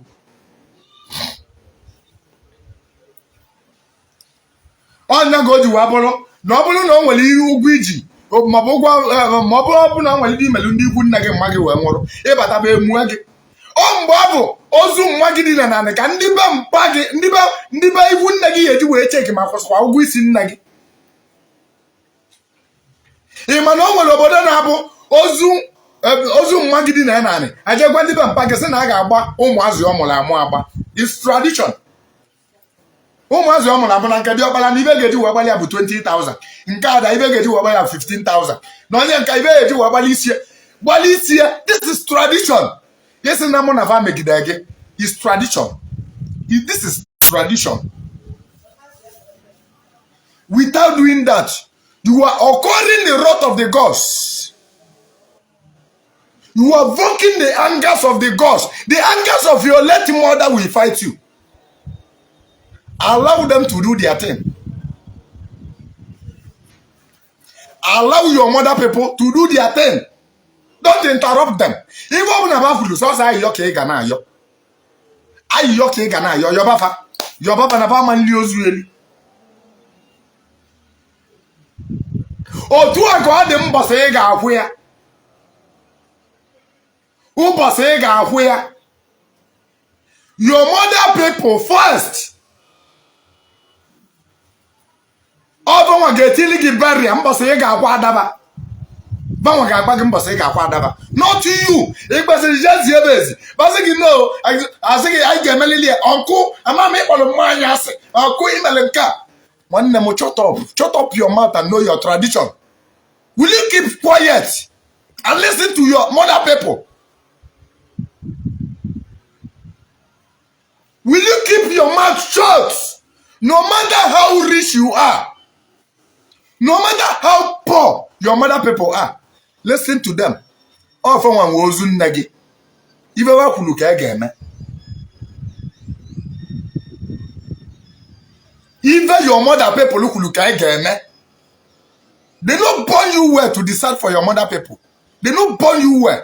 If you make such mistake, go back and beg them to rewrite your mistake, to correct your mistake before it will be too late. Open ego this mistake. Go back to your mother people and beg them. Jail you offer before Obulu something imana control muzi na your family. Imana ona eme amata nwa na family onwuru. O na ebuta onwu okolobia. Imana nwanyi weli ko onwusia anasi na mami anwusia lozugbo. Omero 2 months di okpala nwuru. Omero 5 months ada nwuru. Omero nke a onye anwuru. Every year mmadụ na anwu na family. Something is wrong, my dear. Wepu church.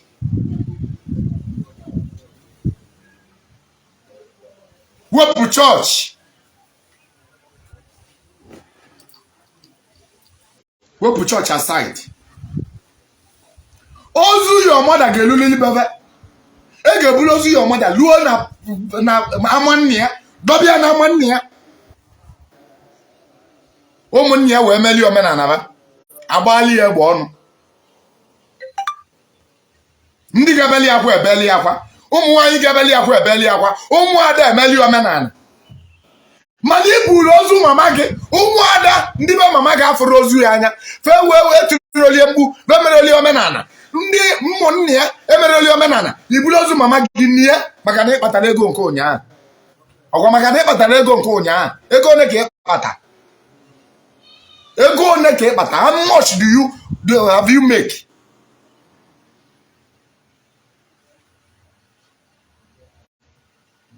Father asị Father na-etizi date mbọsị a ga-akwa ozu mama gị dịli ndị be mama gị.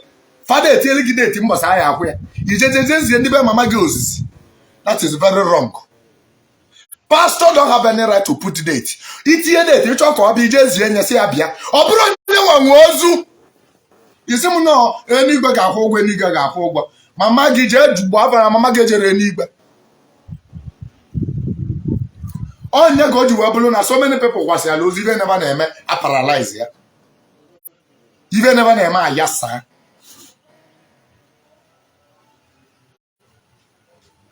I am teaching you this because it's what I called for. This is my own type of dibia.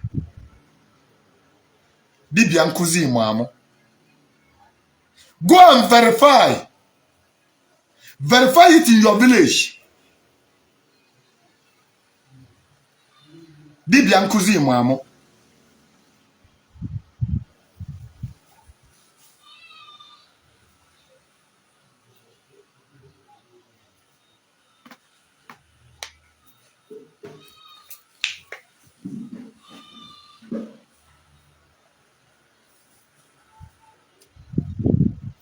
Mgbe izizi wee nichezi mama gị otu a ife niile esi ike. Ijeze ebe pastọ ka ebe ọzọ ga-agba gị ọsọ gị na alụsị maọbụ obi. Ije kuli obi. You double all your problem.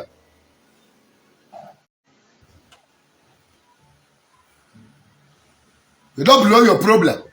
Ọ bụrụ na ịchọ ịnụ ọ bụrụ na ị chọrọ ịnụ ifebe isi n'ọfịa.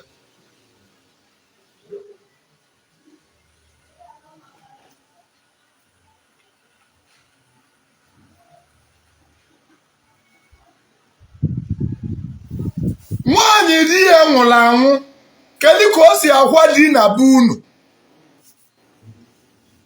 Imana otu mama gị si wee kwa papa gị, they determine how far you will go.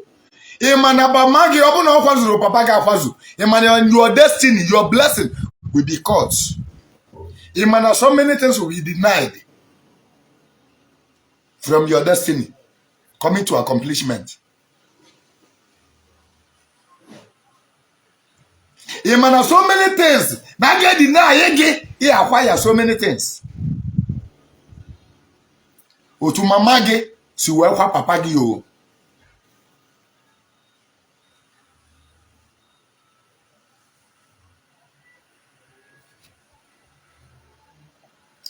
Nwaanyị di ya nwụrụ na-akpụ isi. Kedu ndị na-akpụ ya isi? Ndị ga-akpụ gị isi bụ ụmụada. Ụmụada kedu ebe unu nọ? Ịbụrụ nwaanyị wee na-anụ onu ma shame on you. Ịbụrụ nwaanyị wee na-anụ onu ma kedu ihe ị na-eme wee kwalite ụmụada dị na be unu? Maka na ụka anapụghị anyị ife niile. Ụka emega anyị echeta obere. Kedu ihe ị na-eme asada ịkwalite omenala ụmụada na-eme? Ọ gwa na ụmụada na-akpụ nwaanyị isi. Ụmụada ga-enye obele mma kpala n'aka.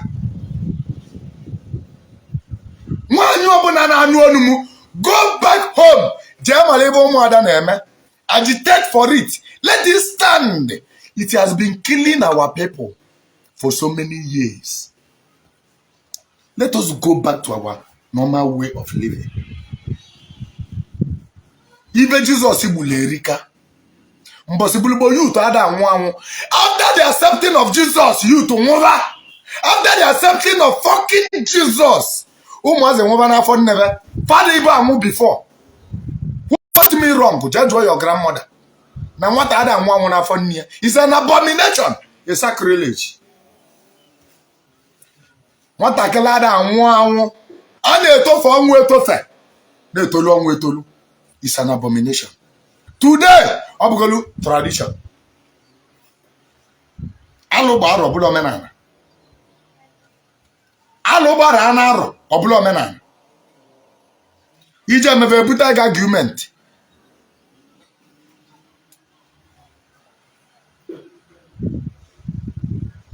The way your mother bury your father determine how far you will go. Because your father will fight you, fight your siblings, fight your mother, kill everybody, kill everyone in the family. Nke izizi, ụmụada ga-abụ mmadụ isi, kpụọ mala. Ọbịa gwa bebe ntutu, na kpụọ mala, ntutu ama ndịzi ya n'isi. Enye mma, ndị be anyị na-enye mma evu. Amamụ ibe ndị bunu na-enye, mana ọbela mma kishin ka a ga-enye ọkpala n'aka. Mmadụ ama naanị n'ọcha, naanị ka ọ ga na-anọ. O nwere something aka ga-enye ọ ga na-edo naanị. O nwere ovu akwa oge eyi for 12 days. A ga-enye ovu akwa ọ ga na-eyi. Akwa bụ oyi daa dị ya nwụrụ, ya ka ọ ga-eyi gide. Ọ ga na-awụkwa arụ na-eche nji ya. Ọ ga na-awụkwa arụ na-eche nji ya. Mana akwa ka ọ ga-eyi gide for 12 days. O nwere reason. Maka na ọbara ka ga-ese m tradition na-eme nke a. Tradition is too distant. O nwere reason eji eme ya. O nwere reason eji eme ya. In order for the progress of the family, let your mother sacrifice that. Agwara gị na your mother ama nwụ arụ o. Asịkwa gị na ọma nwụ arụ. Mana oge eyi afọ akwa for 12 days. Agwa afọ oyi that day di ya nwụ. Ọ ma yipụzi akwa afọ. Nya ka oge eyi. O nwere ndị na-asụ ya asụ n'abalị. O nwere ndị na-asụ n'abalị, apụta abalị na-asụ. Ọsụcha anya, ọ gbasa anya. Ọ pụta ụtụtụ before anya sisi a na-akụ, oyi imi ya na-arụ. O nwere ndị na-eme ya like that. Mana mụ maalụ n'ofu akwa ka oge eyi for 12 days. Nke ahụ bụ ilu ụjụ ka ndị be anyị na-akpụ ya. Ilu ụjụ for 12 days. Now, chọọchị ememi na gị ya, ọ dịghịzi agwa onye mere so many of you ji epi olibe dibịa dị iche iche. Ije gobe dibịa nọ na nke nwa, ije gobe dibịa nọ nke nwa, ije gobe dibịa nọ nke nwa, ije gobe dibịa nọ nke nwa. Otu abụ n'ezi. Imesisi na ndị dibịa amara ibe na alụ. Otu abụ n'ezi. Mbọsị oge yipụzi agwa abụ. Ndị ka ọ na-eyi agwa ka a na-akwali ya agwa ụmụada ya achịta agwa yibi ya agwa ga-eyibezi ya mbọsị nwoke kwere izu na-atọ bụ agwa ọ ga-eji wee lụọ ụjụ agwa ọ ga-eji wee kwa ajadu sorry agwa ọ ga-eji wee kwa ajadu akwa ojii ka eji akwa ajadu your mother were akwa ọcha wee kwa ajadu. It's a problem to you. It's a very big problem to you.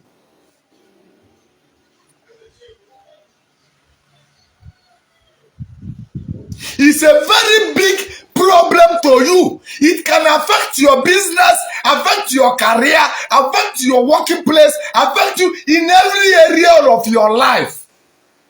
Oji wabolo fadi na sana papa ba mo se alibe wa na emekpochie. Kadika your father mother si we kwa your father. Maka no kwesiro kidi na emekpochie. Your father kweselo obu na o like lege. Unu kwasi anya kwa anya ofuma. Your mother father je na mmo o me iba adili easy. Why it takes you whether get hard ikono kwasi ali your father.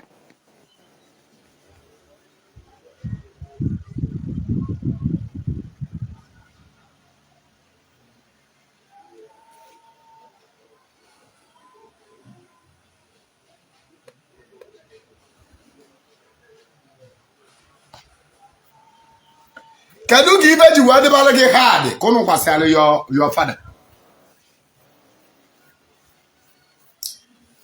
Your mother eji na akwa ọcha wee kwa ajadu. Ọ na-ebute untimely death. Ọ na-ebute setback. Ọ dependently how strong the man is spiritually.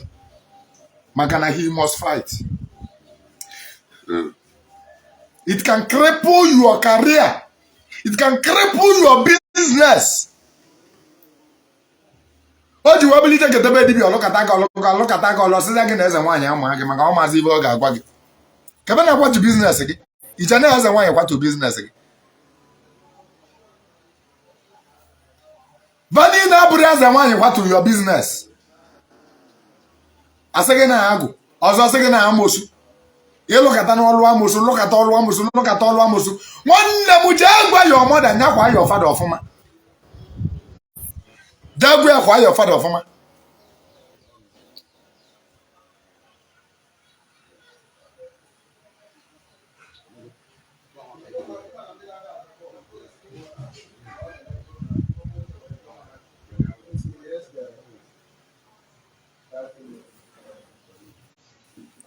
Akwa ojii ka eji akwa ajadu.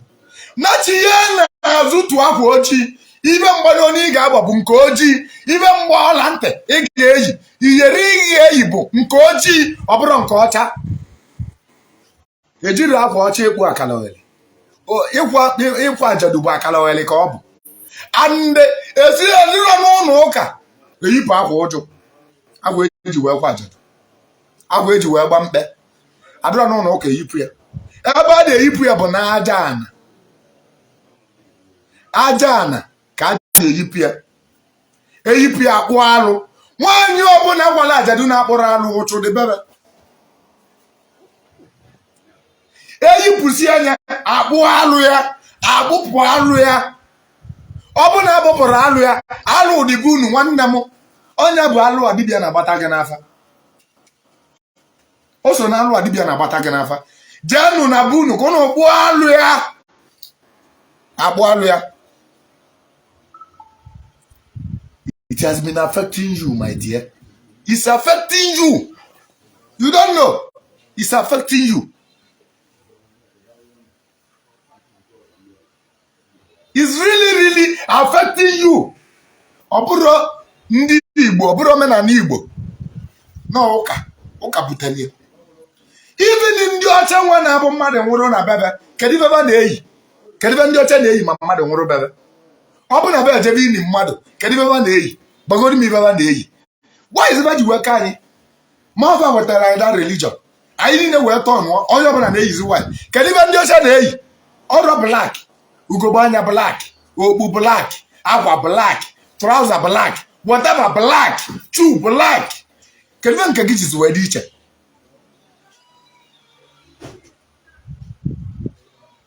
Why your own is different? Kedu kpatara ya?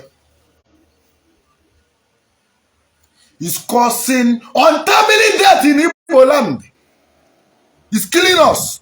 Share this program to save many families. Share this program. Many people life is at stake. Many people progress. Obri ibu okit, ibu chekulu okit, and one follow. One lemo, jebu po chode na ben nage, o chode bunu.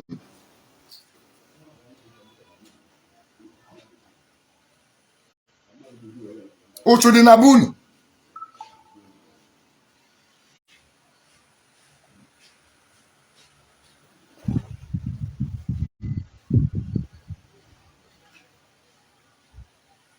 Agbabugo ngi na nwanyị adị ekponye aja n'imi. Mbaga ịma na nwata ịnwụ n'anya nne ya bụ alụ. Ọ bụ n'ime unu ya sị na diọkpala ma nwụrụ, osote diọkpala nwụrụ, mpunu ka dị ndụ. Ịma na alụ ka ọ bụ. Ịma na nna ada na ebe a na-akwa nwa ya. Mana tata anyị eseti tebụl, papa ya anọdụ, a na-atụtụ uni. Jaya mma o kwesịrị inye ya ekene jaya mma.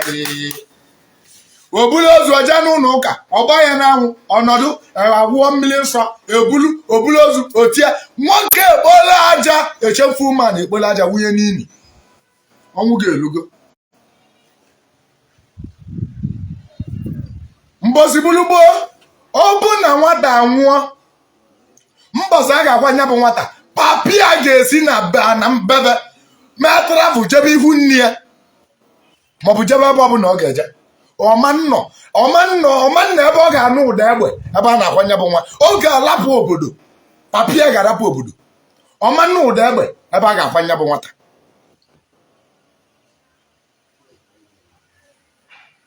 Ọmanna nata ụda egbe ebe a na-akwanye bụ nwata ọnụ ụda egbe ịma na ọ ga-anwụ ọsịsọ na-alụ ka ọ bụ.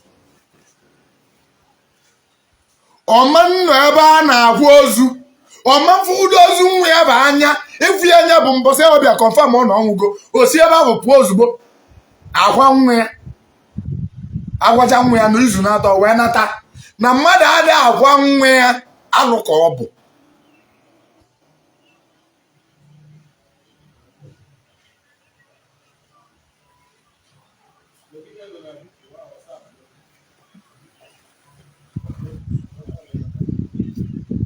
Nwata ịnwụ n'anya nna ya bụ alụ andị na ọ nata akpụ alụ kpụchapụ alụ dị mmelụ na bie na-alụ ka ọ bụ.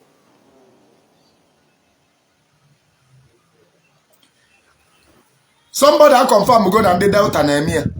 Ọ bụ na ya na-eme ya na bunu dekwu onye ka this Indomie generation ka ba fụfu onye. If you have witnessed it in your place, please write it down. Because they will never believe. Also, remember my argument. Semina mara akuzi Igbo tradition. And thunder will fire you. They say no Igbo tradition. Go and send them maybe akuzi. You are the one that revealed it to me to come and teach. Idiot. Why don't you go to your page and the kuzi and kage? No, I be na my comment section. Ebam na mara akuzi Igbo tradition. Obu ni no do gebe me ya. Write it. Let them see. Ndi Okoko. Let them see. Even Kamelani brainwash some people. Some people are so brainwashed.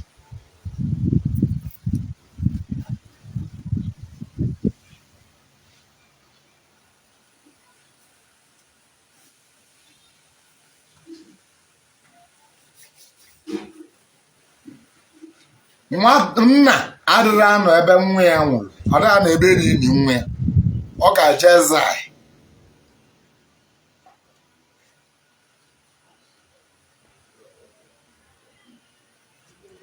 ga-eje zai ọ ga-ana zai wee kwa nwa ya. Even your father don't know about this maka ọ nọ n'ụlọ ụka.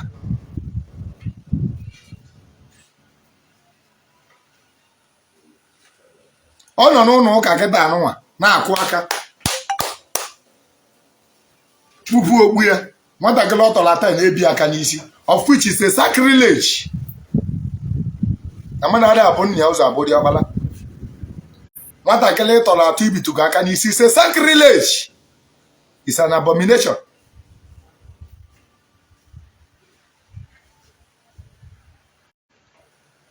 It's an abomination.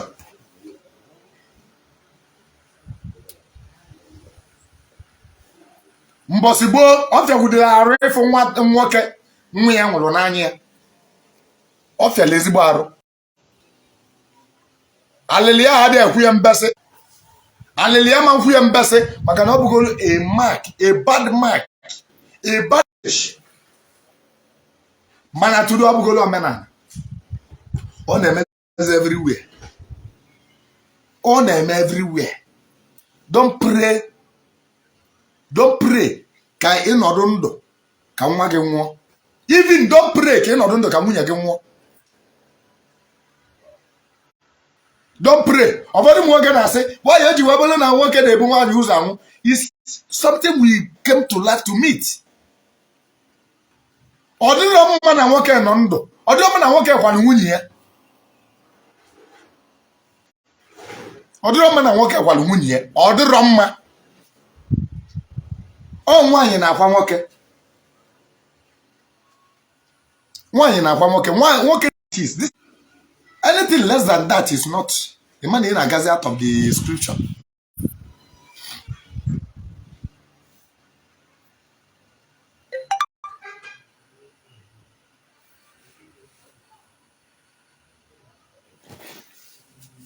Oh, well, something in my bag, money, man. Man, let me say it for saying sake. Ọ dịrọ mma ka ozu ochie dị akwa ozu ọfụ. Asemogene. Ọ dịrọ mma ka ozu ochie dị akwa ozu ọfụ. Ọ dịrọ mma ka ozu ochie dị akwa ozu ọfụ. Ka nkọwarụ gị otu ị ga-esi wee ghọta ya.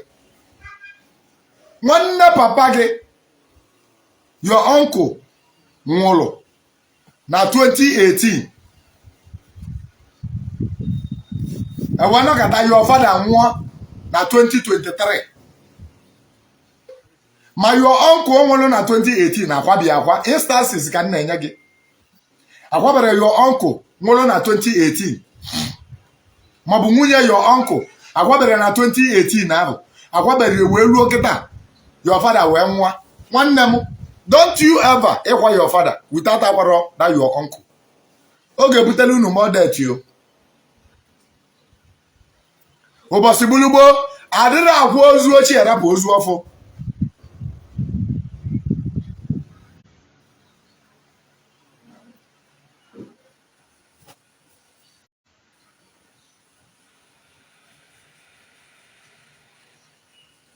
Ịgwawa n'ozu ochie rapụ ozu ọfụ maka mgbe ahụ gị esi na ọ na-esese mpa anyị okwu mgbe mpa anyị dị ndụ. Ọ na-esese mpa anyị okwu nwanyị mmechi weti ego m wee kwụ ya tụfịa agwa mmechi ikwu ego m onwe dị ibe ga-eme ka ntinye ego m. You are killing yourself. Onye nwụrụ anwụ amakwa na unu na-eso okwu. Ọzọ ya bụ na ụnụ kwụrụ bọtụ. Adagwu eso okwu n'ọnwụ. Adịrọkwa na-eso okwu n'ọnwụ.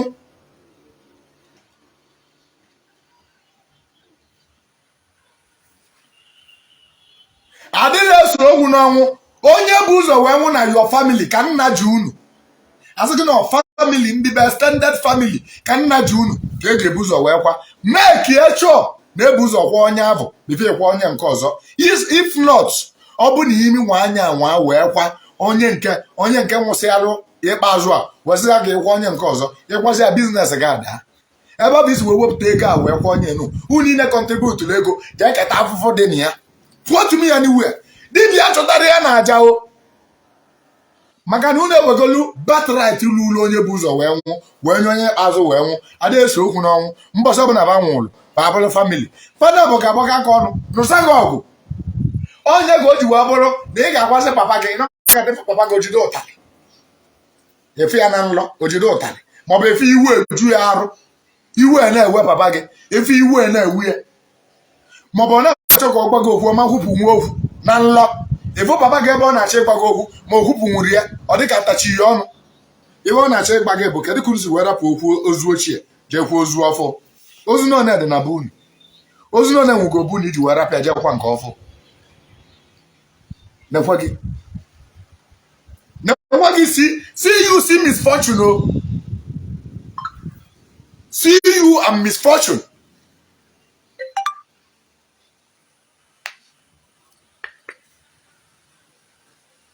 Bife ekwu ozu mama gị jụọ eze ka ị mara ebu eze wee nwụrụ ọzọ ya bụrụ na anya na onye atili ọkpọ o tie mama gị ọkpọ n'anya wee mesịa buru mama gị ụzọ wee nwụọ mama gị wee mesịa nwụọ buru ụzọ kwa anya bife ekwa mama gị buru ụzọ kwa mpọ ndị a bife ekwa papa gị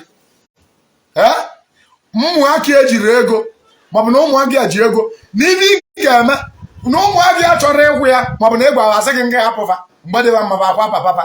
You have done your own part.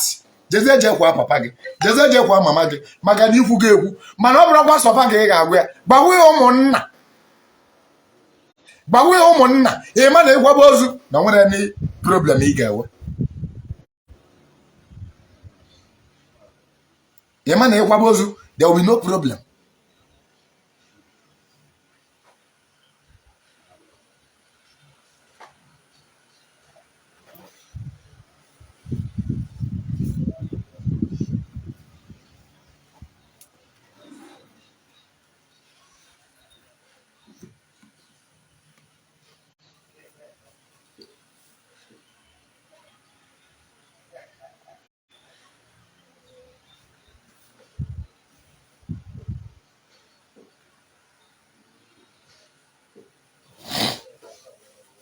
ụmụ nwaanyị ga-anụ m ntị maka nke anụnwa unu na-achọ ka unu ụtọ ọnụ ebe a ka ọ bụrụ omenala.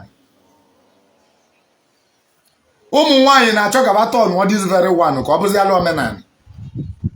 Ụmụ nwoke a na-agba ileba aja n'ụkwụ ọ bụrụ na iso wee sọpọtụ ebe a na-achọ ikwu ịma na nkwụsị enye ije chọọ ndị na-akpụ alụ ka ha kpụọ ọrụ gị alụ maka na imere alụ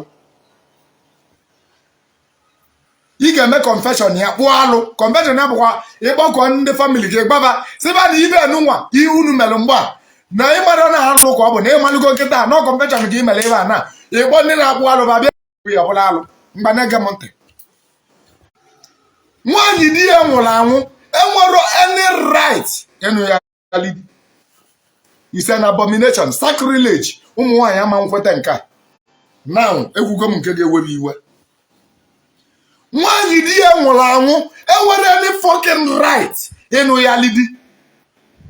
Unu na-achọzi ka ọ bụzialị traya sị gị di ya nwụgonu ọ ka dị yọng nwanne ọ bụ na ị ka dị yọng chọọ nwoke ga na-asavisi gị ma ọ na-atụ gị ime chọọ enyi nwoke wee ịghachi enyi nwoke wee ma ọ bụ nke ịnụ ya alidi ka anya bad. Number 1 bụ na ịnụ ya lia di marriage gaman last.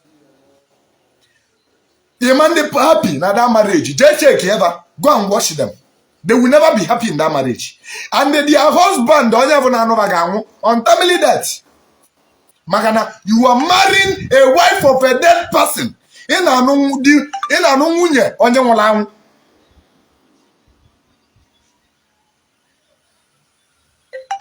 Ị na-anụ nwunye onye nwụrụ anwụ. Ama m na ụmụ nwaanyị ama nkwata nke a. Nke a kịta anụwa ga-esere mụ na ba. Mana, I am not telling you to believe. I am just telling you to know. Maka na ọ bụ na m agba gị iwe nụ ya mbọsị ọbụla iwu dị ebe a ga-eme ị ga-ahụ anyị chetakwa isi mmiri kwukwa na ya nwa mbọsị o kwuru ebe a ma ya bụzi na email jee mebezie maka icheta na m hụ ya. Nwaanyị di ya nwụrụ anwụ ada anụ ya lidi mbọsị bulugbo ihe ị ga-emebi ije ekuchie gị jee chọọ ofu na be anyị Igbo tradition bụ na a ga-edu ị ga-agba gị ụmụnne dị gị niile njụcha onye dị gị mma adakwa eme mmadụ fọs nke ime fọs bụ ibe mmebelie adịrị eme nwaanyị fọs. Nwaanyị ga-eji aka chuzue onye ọla ga-ekuchi ya na ọ bụrụ ọsọsọ ife afọ mụrụ ya na di gị no extended family anwụrụ ebe a na-akpọ anwụrụ ekuchie. Anwụrụ ekuchie bụ ife nna ji ha na di gị o nwere ndị nna ji fa na di gị nnukwu nna extended family asịgị nọ ndị be Okafọ ndị be Okonkwo ndị be Kemezie ndị be ọnwụ egbusina extended family. Na nwa batara ndị bụ onwe bụ si na nna di gị bụ nna di gị bụ chiadi news maọbụ eji ike n'ụwa. Nna di gị, ana m agwa gị na ọ bụrụ ụmụnna di gị, ọ bụrụ iwu bụ na ọ ụmụnna di gị, mana onye dị gị mma. If you don't want to do that one, I will another option. Ọ bụrụ iwu bụ na a ga-ekuchi gị. Ọ bụ na o nwere onye ịlagịrị n'ime vanina, ị gbabazaba na o nwere onye chọrọ ka o kuchie gị. It's allowed. Ijachọ na-eme enyi n'ilo. Wee boyfriend ọsọ gị weta n'iwe ọgbasta nwa onye ọgbasta. Ndị be di gị nwere any right he put their mouth in that very part.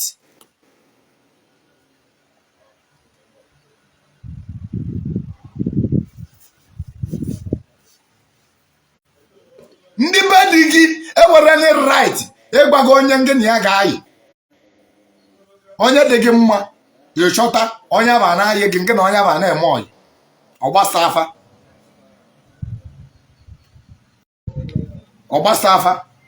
Mana ụmụ nwaanyị ama nkwe na ama nkwe. Our Indomie generation enwere nata ka bakwe this one. Ọ ga-asị na asị na ama mmenata ya eme na onwere ka ọ ga-esi dị possible.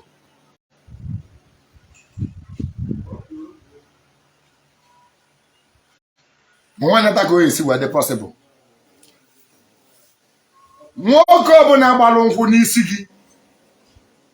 Nwoke ọbụla gbalụ nkwụ n'isi gị. Iwe nwa nwoke ọzọ wee nọba gị. Ilenda nwoke ọzọ a na-anụ gị useless. Maka na the dead person ga-fight ya to the core. Ndị bụ nwoke na-eji ịnụ nwaanyị asị gị na di ya nwụrụ anwụ, ijikwa anya gị. Ịmakwa na nwunye onye nwụrụ anwụ ka ị na-eje ịnụ. Ijikwa anya gị. Nya gị na onye nwụrụ anwụ ga-azọba nwunye ya. Gị na onye nwụrụ anwụ ga-azọba nwunye ya. Adịghị akwụchi anwụ azọ ga-ewechi ya ego, ga-ewechi ndị bebe ego ka adị adịkwa ajụ na ama nwechi ya ego.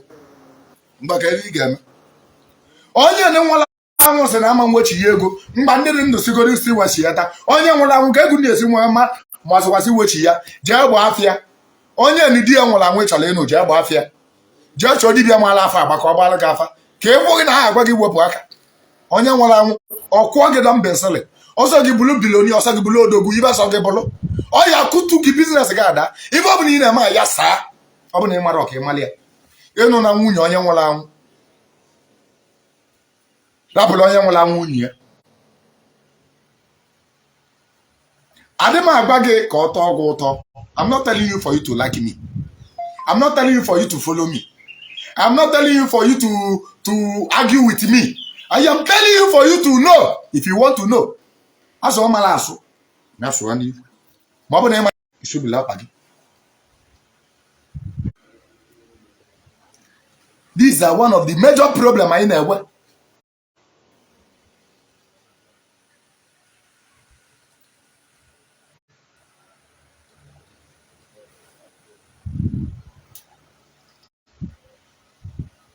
Now, the major problem I know. Kila jenu onye nwụrụ anwụ ka o yi ewechi ya ego isi. Ka onye na-etiche ka onye na-emeli ube ebe n'oke. Ụmụnna gị sef ama sọpọt wudi gị ije m ube ebe n'oke.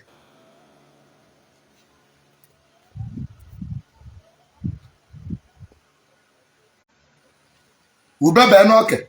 Ịma na ụfọdụ imu na-amara nke bụ ube ebe n'oke. Ịma na ọ na-abụ onye divorce wa, onye si na ya ada aza anụ, ọ sị na ọ ka o wechi ya ego isi. Ọ bụkwa na ego isi ka obi. Kedu onye na-akpọ m?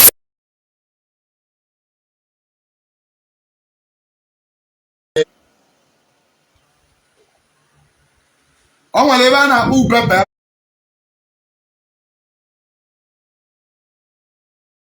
n'oke. Ọ bụrụ ego isi na iwechi ya n'azụ maọbụ ije a na-akọ ọtụ asụ na na anụchago na divorce gị unu. Nwanne m nwaanyị, ọ bụrụ na ị mere ubebe n'oke, ọ bụrụ na iwechiela ego isi ọ na-ale gị mụ na emere ubebe n'oke, ụmụ niile ị na-amụta ka ị na-etinye na bondage maka na baza abụ onye ọzọ wee weli elu ọrụ mmụọ ọ na-enyebe nsogbu. Ị ga-eme ubebe n'oke. Now listen, ọ bụ na your mother bụ a victim of this. Na your mother wechiala ego isi, papa ga-receive onye si na ọ daza anụ nwoke ọzọ nọba your mother. Jenu kunu jee bulu mmanya, kunu jebe na be your father, unu bata na mbala eziwe. a na-etinye ube eji ube ga-eji agwa ajụ wee bulu nya bụ mmanya ogbe mmanya abataruo na bebe ekwue a na-agọcha nzu na ya wee wuo na anụmụdị na-edere mama gị na nwoke abụ na anụbịa na tata anụwa ka a na-akabichi ya na-ekebiwo na mmụọ kebiela na mmadụ na anụmụdị ya ama ngazi n'iru ebulu nya bụ iwe awụsa ube a na ebulu nya bụ ogbe mmanya gwuo ube bee n'ọka amalie ya na ya ịma na ọgana nya bụ mmanya na-efe aṅụlụ mbọsị aba gbalụ nkwụ dadị ka ewuchi ya lụ nya bụ mmanya azụ ndị mmadụ na bebe were dị mmanya without that nwanne ọsọ gị mama gị mụọ ọlụ ndị nwoke nke a na-anụ ya ụmụ 10 onye ọ mụrụ ya bụ onye anụnwanya na ya divorce nyamụ gị spiritually nyamụ gị asị gị jee ọgbọta gafa jee dozie alụsị be nna gị ije dozie alụsị be nna nke na-anụ mma gị kịta ịma na imete ya imesị asị gị na imete ya maka na alụsị be nna gị eme Igbo onye spiritually father onye bụ your spiritual father na onye nwa bụ ibe na-anụ gị nya bụ ibe na mmụọ gị na ọ bụrụ onye tụrụ ime gị ụfọdụ na-abalụzi onye tụrụ ime gị asị ya is my father onye tụrụ ime gị onye sala ịbọm gị abụrụ ya mụ gị o onye sala ịbọm gị onye nyere mma gị spam wee kpụọ gị wee mụ mmụpụta gị abụrụ ya mụ gị onye mụ gị bụ ya onye kwụrụ ụgwọ isi mma gị gbaa nkwụ n'isi ya ọnya bụ ibe mụ gị nya bụ ibe mụ gị ebe nke ọzọ anyị nọ ịnọkwala onwe gị ịbụkwa outcast there if I can say ịbụkwa outcast that place ị nọ except memele ube bee n'oke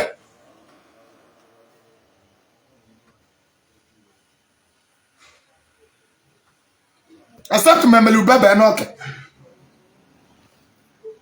ọ bụ na eme ya onwekwa ebe iji azụ aga ọsọ nwoke enu bụ papa gị ọsọ ya kpuo isi ọsọ nwoke anya kpuo isi ọsọ anya bụrụ onye ngwụlọ ọsọ ya bụ na ọ na-eche ntị ọsọ anya aghọghọ ala ọgwụ ya bụ papa gị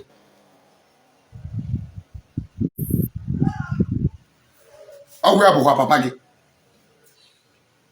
ọ bụrụ onye tụrụ ime gị unu bịazi welu ka ọ chọọ ndị ọcha wetara anyị biological father onye bụ biological father asị gị biological father biologically na nya atụrụ ime gị na ọbara ada asị asị nwanne ọbara na-asịkwa asị ọbara na-asị asị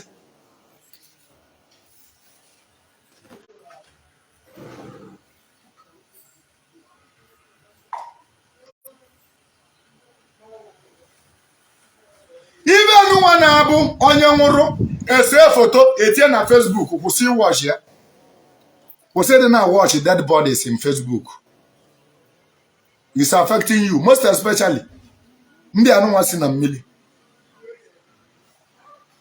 most especially ndị adịbịa ma kwụsị dị na-ekili dead body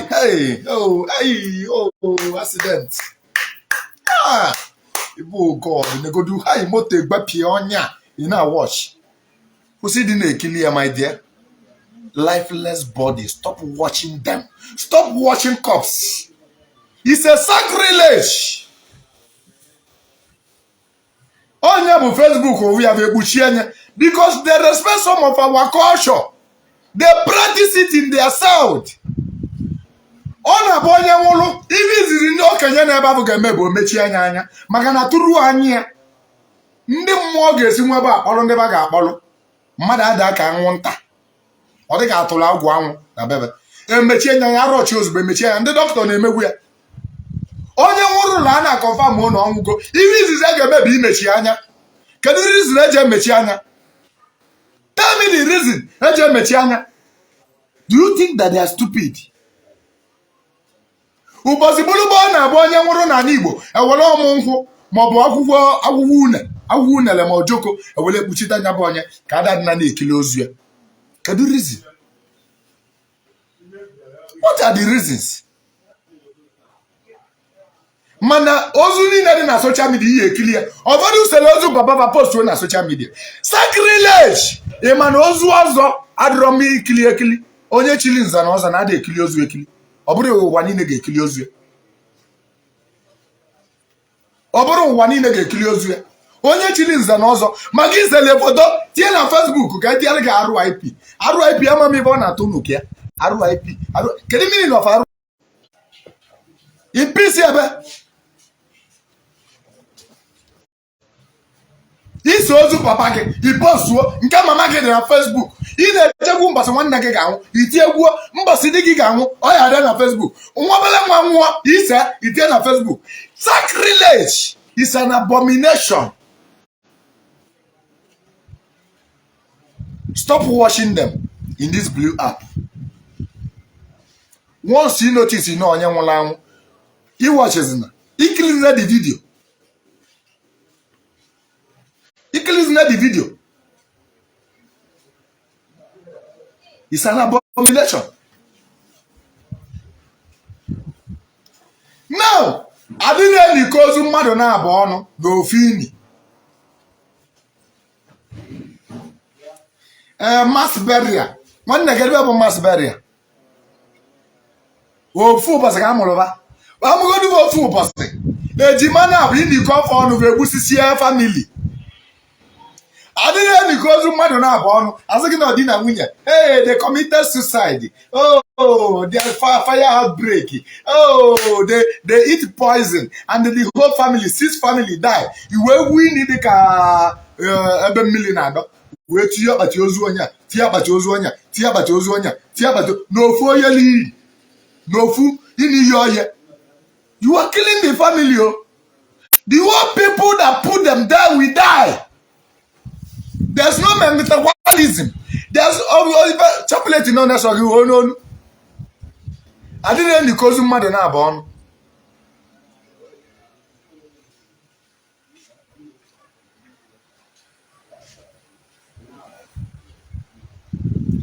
Nwaanyị dị ime wee nwụrụ. Ọzịa onye notice na ọ dị ime a week old na ọ dị ime na notice na ọ dị ime na oge agaghị ya. Enwe notice ya na ọ dị ime ịnịkwa na nya bụ nwaanyị wete afọ ime ya Igbo nso na ịnụla Igbo nso ịkwa mfụ ọba gị ntị ịnịkwa na nya bụ nwaanyị wete afọ ime ya oge clear the generation oge clear akwa family asị gị every year mmadụ anwa every year youth anwa nke a nwụrụ na accident nke a nwụrụ n'ebe nna nke a dala elu nke a osisi tigburu ya nke ọkụ gbagburu ya nke a dala mmiri nwa nke a committed suicide. It's an abomination, my brother.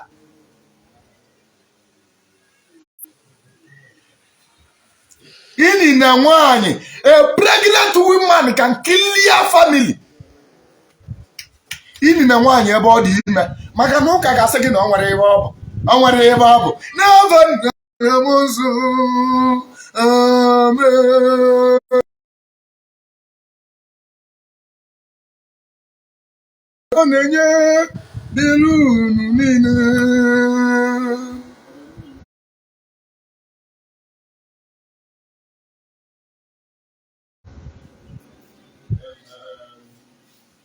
There was your looking. Oh, no. I want to come.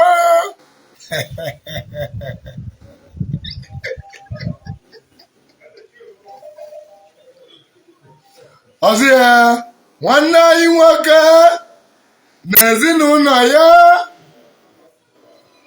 ọ bụrụ anyị ibe mwute oge dị otu a na ba nwụrụ n'ofu ụbọchị mana aja na-ala aja ntụ na-alị ntụ ka onye nwe anyị Jizọs Kraịst nabata mkpụrụ obi fa na ndokwa amen. Igbo n'aja wii Igbo n'aja wii Igbo n'aja wii ị na-eniwe n'onwe gị ini na nwaanyị dị ime weta afọ ime ya ọ bụ na afọ ebugo nwaanyị ya afọ dupụta nwa afọ ọ bụ na ọ ka dị ime na ọbala bụ ibe dị ya n'afọ wele na ọmụ nkwụ tie nwaanyị n'afọ ugboro na-asa si nwa ya ọ bụrụ nwoke bụrụ nwaanyị nyapụta ka enyi enye n'ini ọzọ ewuo ini ebe ọzọ enyi ọmụ afọ nwa afọ apụtago kpochie na nwaanyị aja ọ ga-ana Inye nwaanyị with afọ ime. Family ọbụla nili nwaanyị with afọ ime adịra last. Ibe solunu bebe na Jesus. Ụdị pastor solia, ụdị dikini solia, ụdị reverend solia. Nya bịa ka ụka. Ọsọ gị brother Ebuka Obi bịa ka ụka. Ọsọ gị Fada Mbaka bịa ka ụka. Oge filia dị, ọ dị clear the family. Oge clear kwa the family.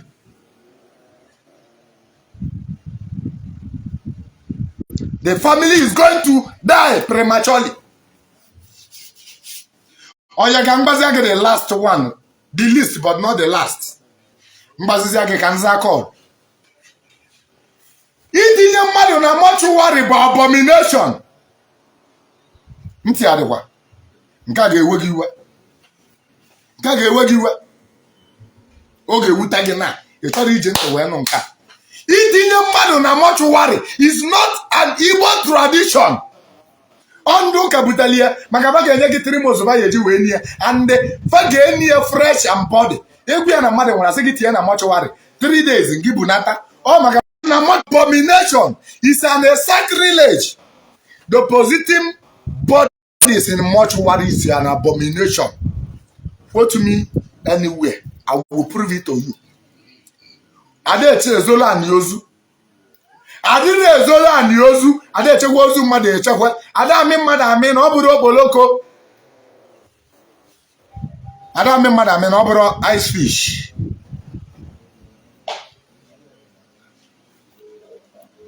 Mmadụ nwụrụ n'anya.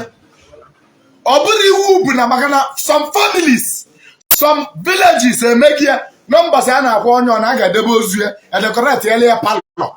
Edekoreti ele palọ adobe ozu ya ewebata nkilicha anya eweduze eje enyi ya. Ọ bụrụ na ozu anwụrụ be nna gị jee enyi ya iniche anya debe ka mbasa ị ga-akwụ ya. Mbasa ị ga-akwụ ya. Mee akpati nkata dekoreti ya palọ ma echi dekoreti. Ni onye itinye mmadụ na mortuary. O nwere onye ọbụla etinyere na mortuary obi dị mma. O nwere onye ọbụla etinyere na mortuary obi dị mma. Itinye mmadụ na mortuary abụrụ na inyere betiti mbere.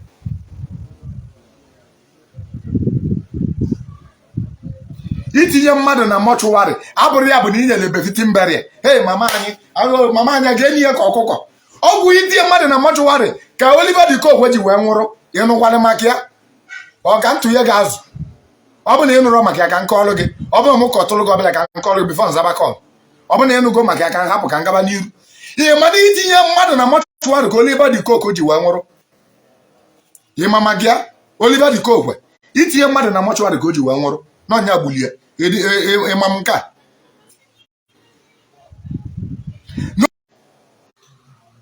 Mami abụ eze nwaanyị otinye na mortuary ịma na ọnya nwa.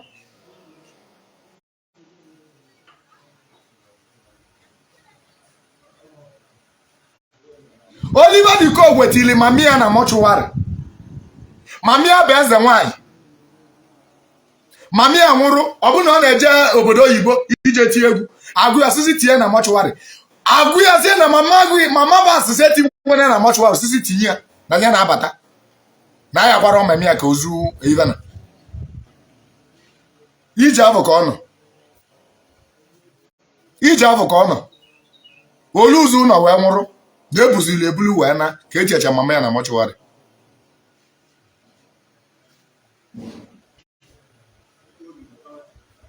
Itinye ozu mmadụ na mortuary abụrụ tradition. It's a sacrilege. It's a sacrilege. Now the list. Can I get this very one? Can I call? Bịa wetani m phone. Onye ọbụla kwụrụ ụdọ wee nwụrụ. A ga-akpụli ya alụ. Tuoli ewu n'aja na meli ibe na-emelụ ndị gburu mmadụ. Onye ọbụla nwụrụ sniper, o nwere omenala ya na-emeli ya. Onye ọbụla ji mma sugbuo onwe ya, o nwere omenala ya na-emeli ya. Ọ bụ na emere omenala ahụ, ịma na ọ ga na-repeat generation upon generation. Every generation will repeat ya. Every generation will repeat ya. Ịma na suicide killing ga-adịzi na that very even na you commit suicide ga-adịzi na that very family. O nwere family ọ na-adị asị na agbaba adị ebe ahụ. Ọ maka na onye izizi melie na emerela ibe kwesịrị imelie. onye nwụrụ onye commit suicide adọrọ mma ijedebe mortuary. Onye commit suicide si buli ozugbo eketu onye akpụ alụ atụ ewu n'aja na komme enye na ozugbo ada etinye na mortuary. Itinye na mortuary bụ inheriting the cause. Mmadụ commit suicide unu etinye na mortuary kpọọ na alụ maka na ọ bụ na unu emeri ya ọ ga-ala zuru ọnwụ ya ga-anọkọta maba na lagoon. Ivunu mete o zuru ọnwụ ya nwere ibe na-akpị ọ bụrụ ego bụ problem. Ọ bụrụ ego o ji ego ọ na-anya moto mana ịnọkọta na azụzụ kedu ibe na-emezi ya o jiri ụgbọ ọ nakọta osi na lagoon ọ dabanye na mmiri osi na briji ọ dabanye na mmiri. Ụfọdụ bụ sniper gaba ga-anwụ. Ụfọdụ amakwụ eli ka o nwebe ụdọ kwụọ ụdọ. Ụfọdụ ewere mmasị gbuo onweba asịghị na ba dị depress. Onwegwu ihe dị ka depress nwanne m. Ọ bụ something na-repeat. History na-repeat. Every generation ga na-akwụ ụdọ. Every generation ga na-anwụ sniper na their family because ọ bụ something dị na bebe. Ọ bụ something dị na bebe. A na-akpọle ya alụ. Ọ bụ na imeri ya ịma na ọ ga-continue ka nza kọl. Ọ bụ na o nwere ibe ị na-aghọtarọ ịchọrọ ịghọta ịkpọọ mụ. Ọ bụ na ịchọrọ ka anyị metụ obere argument na otu anụwa ka o si wee dị na-asị ka m na-asị kama ihe eje na peji m jee kọmentị ya kpọọ mụ ka mụ na gị kwuo onye ka ịkọwalụ m gwa m onye ebe ịbụ ka ndị chọọ onye ebe ịbụ dị chọọ na ịbụ free born na that village ka anyị wee kwuo onye. Then last